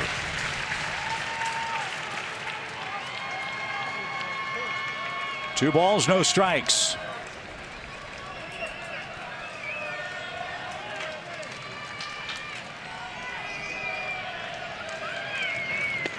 Big curveball, called a strike.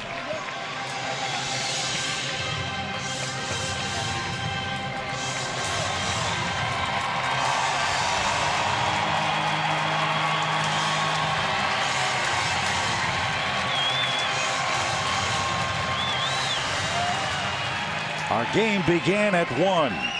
We're approaching 7 o'clock in Philadelphia. 2 balls and a strike. Oh, what a rip. But the Braves are a strike away.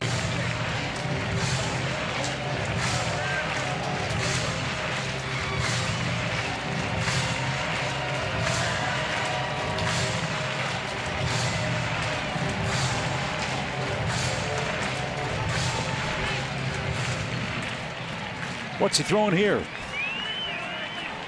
I don't know, man. Something maybe off speed. Check of Harper. Here it comes. Line foul. Just feel like that's the pitch today that he's done a good job of taking up the middle. Is that little sinker.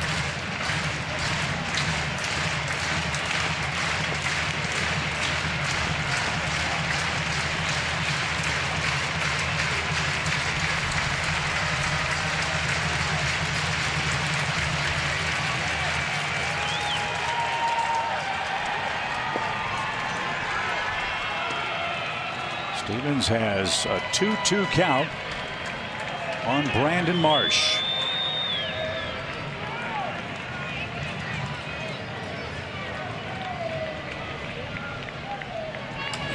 Line drive left field coming on is Eddie. He's got it, and what a job by Jackson Stevens.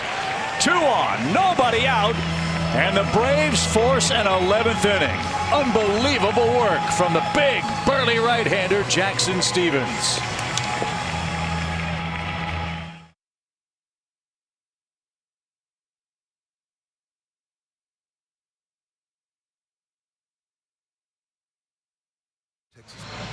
Well, you work that hard to force an 11th inning. Let's go ahead and get the lead and win this thing, shall we? Right? Why not? Great job by Jackson Stevens. Alec Boehm will move across the diamond to play first. Yairo Munoz will take over at third.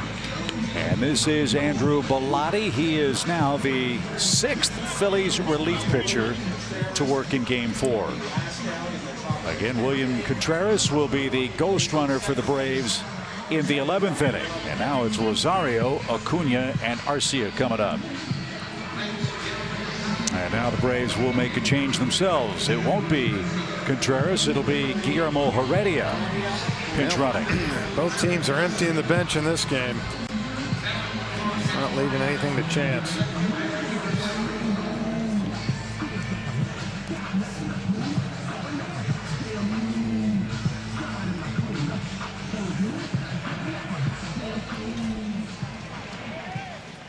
Good day for Eddie.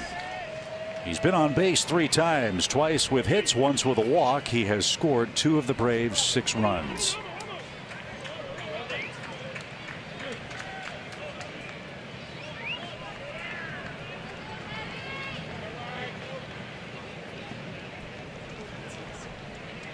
Swing, fly ball headed toward right center. Marsh on the run to the warning track. He's got it deep enough to advance the runner. Rosario just missed an ambush 2-run homer. But the go-ahead run 90 feet away for the Braves, and Ronald Acuna Jr. coming up.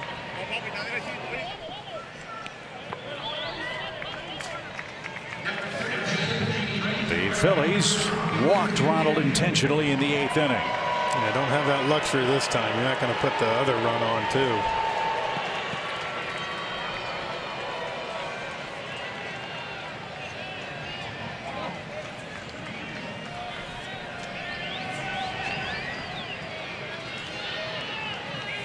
Infield comes in for Philadelphia. That can't be fun with Acuna up. No.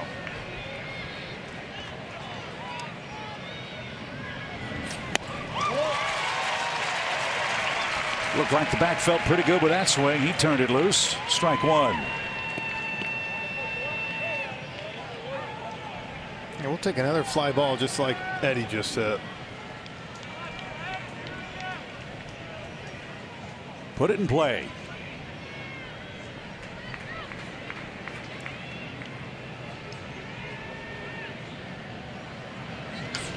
Chopper foul, and Acuna down 2 strikes.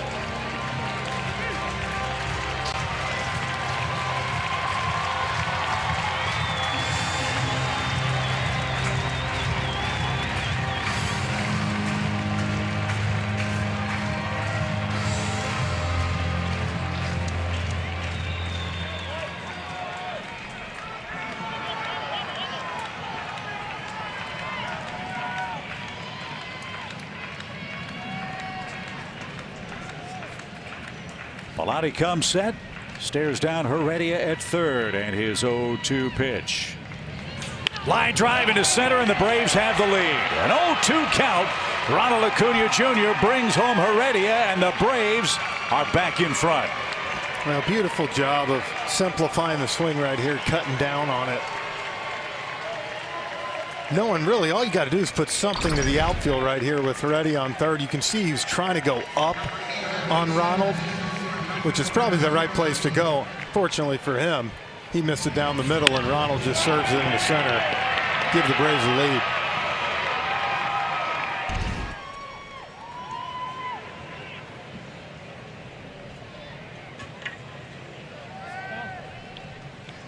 So Orlando Arcia gets a chance to hit. Ronald has a very short lead at first. And you better be sure you can make it against JT Realmuto, who's one of the best call it, catch it, throw it guys in the league. Now, and if his back, you got to imagine still barking a little bit, the last thing you want to do is just run into an out right here. 7-6, good guys in front in the 11th.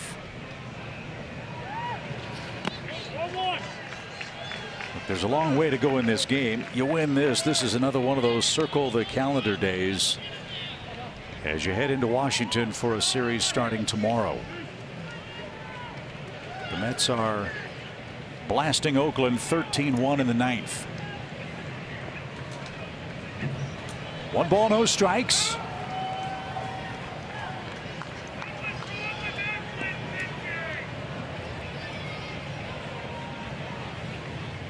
And Bellotti again with a quick throw to first.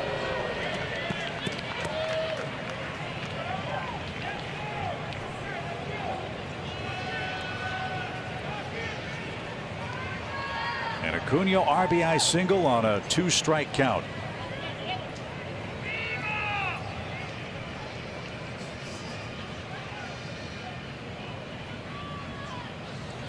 Hammered down the line and foul.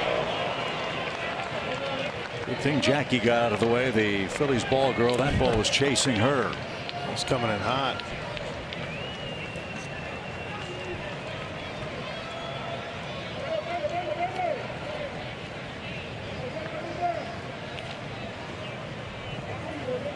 This crowd, which was roaring moments ago, has gotten awfully quiet as the Braves have taken a 1-run lead. Need a couple more. Dansby is on deck. First the 1-1 pitch. Good take.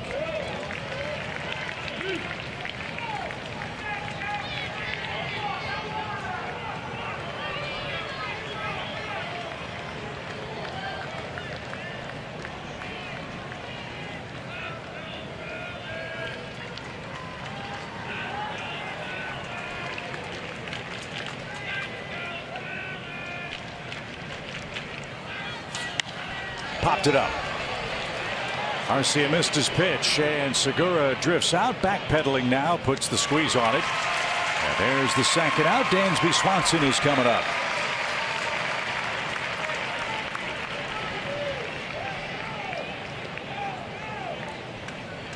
Dansby's got him right where he wants him. Yeah, right. You might see, depending on if Ronald can get a good read, you could see him now maybe take off, get in scoring position. But sometimes so tough in this park, you feel like Dansby's sitting in scoring position right now. You feel good with the lead. You'd feel better with a lead of 2 or more. Especially in this park. Acuna at first with 2 outs. Swanson tries to split the gap in left center field. He does. The ball's down. Ronald's chugging toward third. The throw will come to the shortstop. It's cut off. And Dansby Swanson has a 3-hit game. They're at first and third with 2 outs. Another 2-out hit. Yeah. Unbelievable. This serves into left field, and now see if Money Mike can break this thing wide open.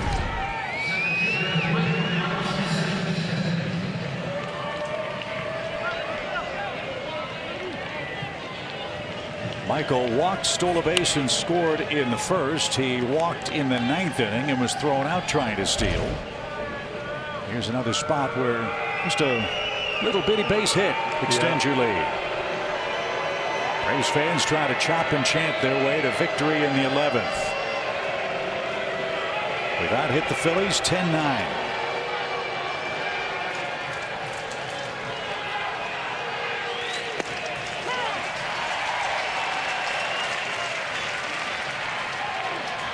Nobody warming up. Looks like Jackson Stevens will come back out for another inning. Looked sharp last inning. Another ball in the dirt wouldn't be a bad thing either. No. Take a run any way we can get it. 1 strike. And cued off the end of the bat. And now Harris is 0-2.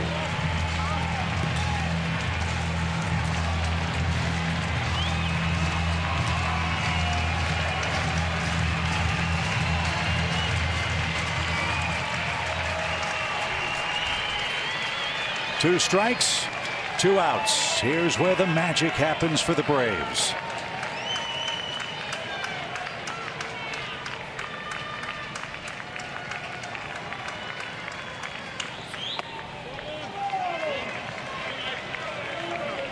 Says so much about this team. They don't quit in any count. They don't quit with 2 outs. They don't quit in the 7th, 8th, or 9th innings.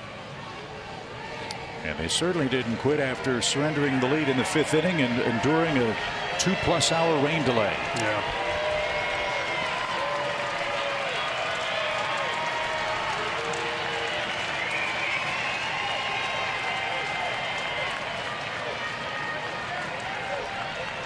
A ball and 2 strikes.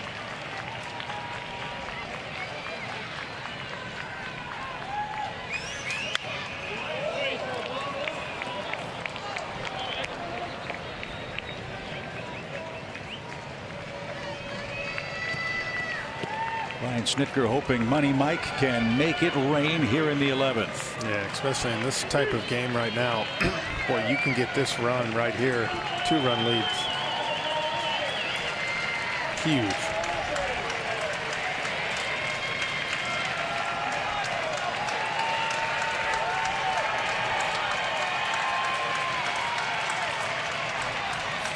Fought it off. This is where he gets so tough to pitch to, because you see how he's seeing it deep, trying to punch that ball to left field. And what I like too, Jeff, he's not leaving it up to the umpire. He has enough confidence in his hand-eye coordination to fight that pitch off. And maybe force a mistake from Bellotti, who's ready to make his 15th pitch.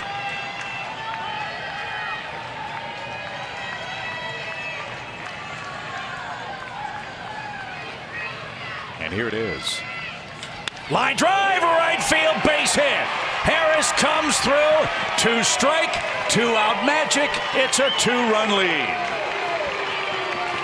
He strikes again, fights him off, and finally gets a pitch that he can handle. Absolutely smokes it. 7 of the Braves' 8 runs with 2 outs today, and he combed that one. Look at that. All those other times going away, finally get one, even though you're out in front. he stays back enough, he's able to throw his hands at it.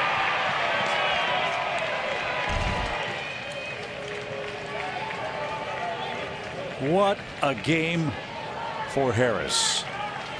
And one at bat, his 62nd RBI. Now Austin Riley with 2 on, 2 in, and 2 out.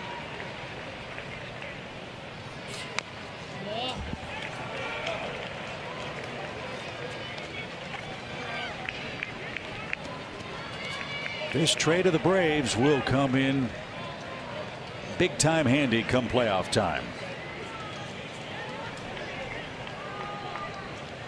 They are never out of an at bat, an inning, or a game, it seems. Strike one. Swing, line drive, hammered toward left, but that one's going to be caught. A missile hit at Veerling, and that will retire the side. So the Braves get 2 in the 11th inning. Bottom part of the Phillies order coming up. It's 8-6 Atlanta.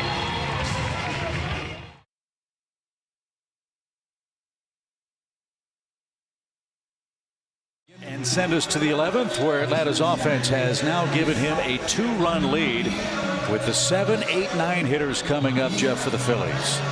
Yeah, and this is where you talk 7, 8, 9 coming up. But even after that, when you flip the lineup, instead of Schwarber, you got Guthrie.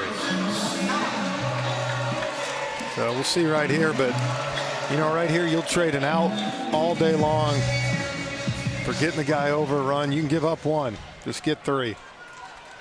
This is a spot where fans might say, well, why isn't A.J. Minter in the game? He's got closing experience. Snit doesn't like to use his relievers 3 days in a row if he can avoid it. And for Minter, if he were to pitch today, it would be 4 times in 5 days. Yeah. That's too heavy a workload. Well, and you just saw Jackson did a great job there in that 10th. So Marsh, the ghost runner at second. Bryson Stott 0 for 4. And now has an 0-2 count. It's gone final in Oakland. The Mets beat the A's 13-4. This game started shortly after 1 o'clock. We had a 2-hour and 9-minute rain delay in the 5th inning. The Braves tied the game in the 8th inning on a 2-strike, 2-out wild pitch, and just plated 2 runs in the 11th on RBI hits from Harris and Acuna.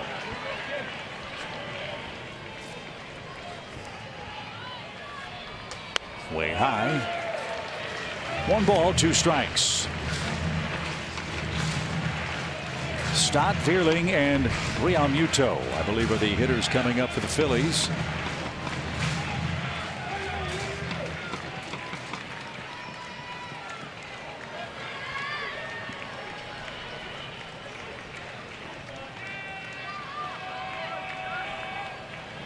And he chased it up and out of the zone. There's the first out in the 11th inning. 1 away, second strikeout for Stevens. Another beautiful job. Just kind of goes above the letters. It's the one thing. You've got these young hitters up there right now. You can use that against them, and they got a little aggressive there.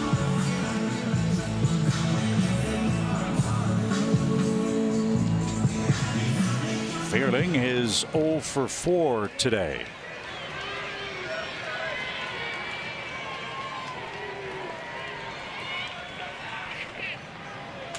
On the ground to first. Olsen will flip. Jackson to the bag. Runner at third. The Braves are an out away.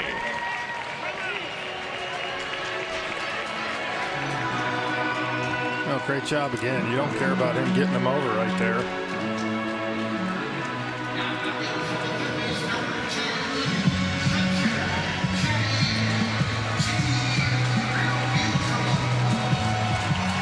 So JT Realmuto, all that stands in the way of a Braves split of this series.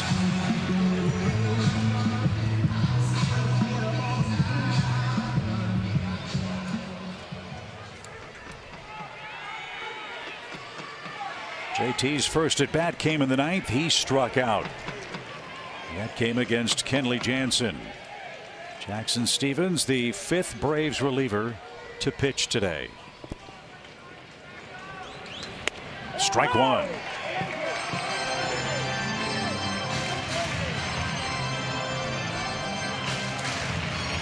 This is the final home game for the Phillies. They finish on the road. They're trying to hold off Milwaukee and make it as a wild card. The Braves trying to put a damper on those plans here in Game 4.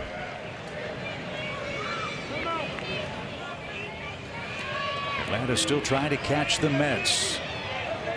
We win this game, we stay a game and a half back and play the Nationals tomorrow while the Mets are idle.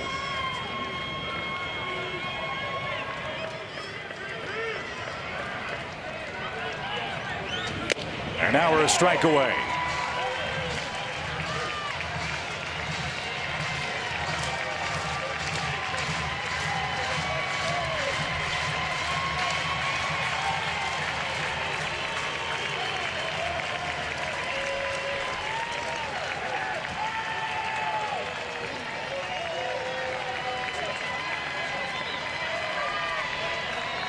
Stevens comes set with the 0-2 pitch. Right back where it came from. Diving try. And the Phillies pull a run closer. Realmuto with a 2-strike, 2-out hit. It's not going to be easy. I can tell you that. He's able to keep it alive.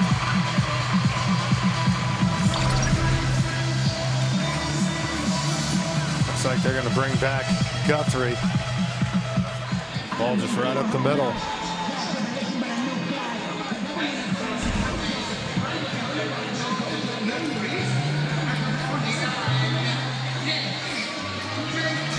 Nick Maton is going to pinch hit for Guthrie.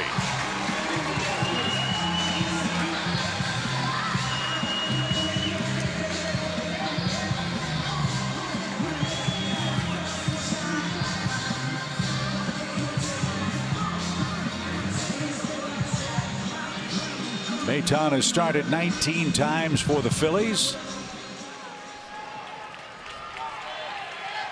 Now he's their final hope to keep the game alive. Munoz would be on deck. We want to see him next year. Yeah, right. And that's a wise throw over. Don't forget JT Realmuto, a catcher he may be, perfect in stolen bases this year.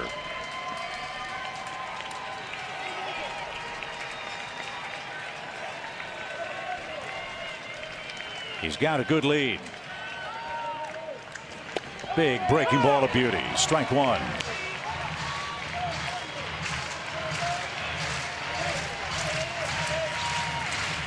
Yeah, JT good speed, but again, we saw, remember, Michael Harris get kind of a rough jump with that thick dirt over there at first base. So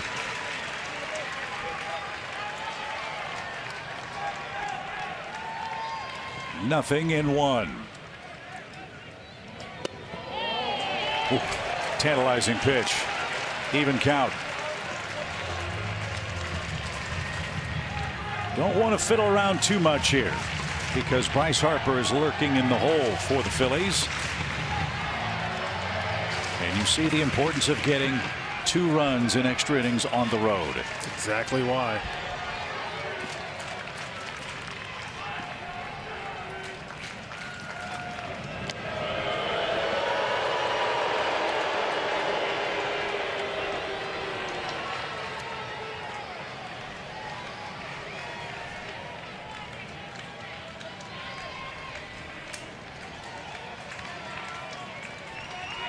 A ball and a strike for Nick Maton, the pinch hitter.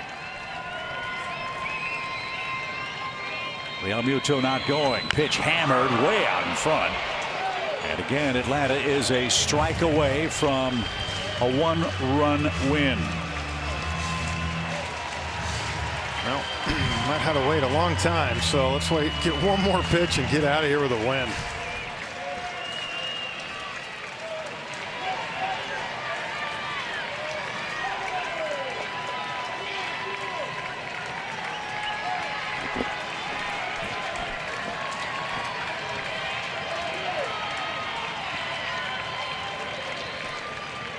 Realmuto leads. He's going. The pitch is fouled away.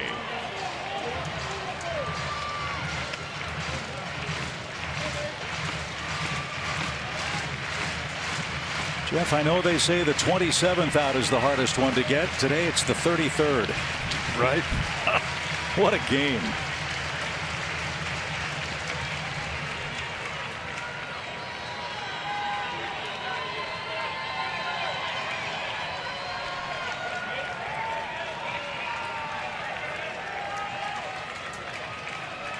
Again, we're ready with a 1-ball, 2-strike count. Runner goes. Swing and a miss. That's your game. What a job by Jackson Stevens. And the Braves split the series and head to Washington tomorrow.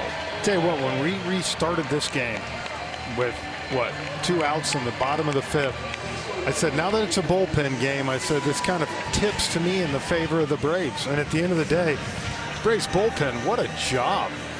Taking it all the way for 6+ more innings and only giving up the 1 run, which was here in extra innings. So it's not even an earned run, and you get a huge win. And when the Mets were out there doing what they were doing, the fact of the matter is now the idea of 2.5 games chipped to 1.5, because now you win tomorrow, you're 1.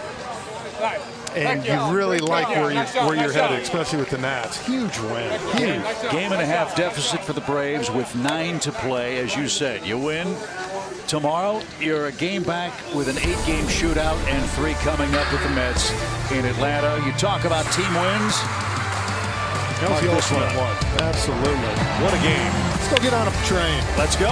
Go to the White House. Down to Washington after we split 4 with the Philadelphia Phillies. Our coverage with the Nats starts tomorrow at 6:30 on Valley Sports South. Thanks to our great crew here in Philadelphia. Hope you enjoyed this one.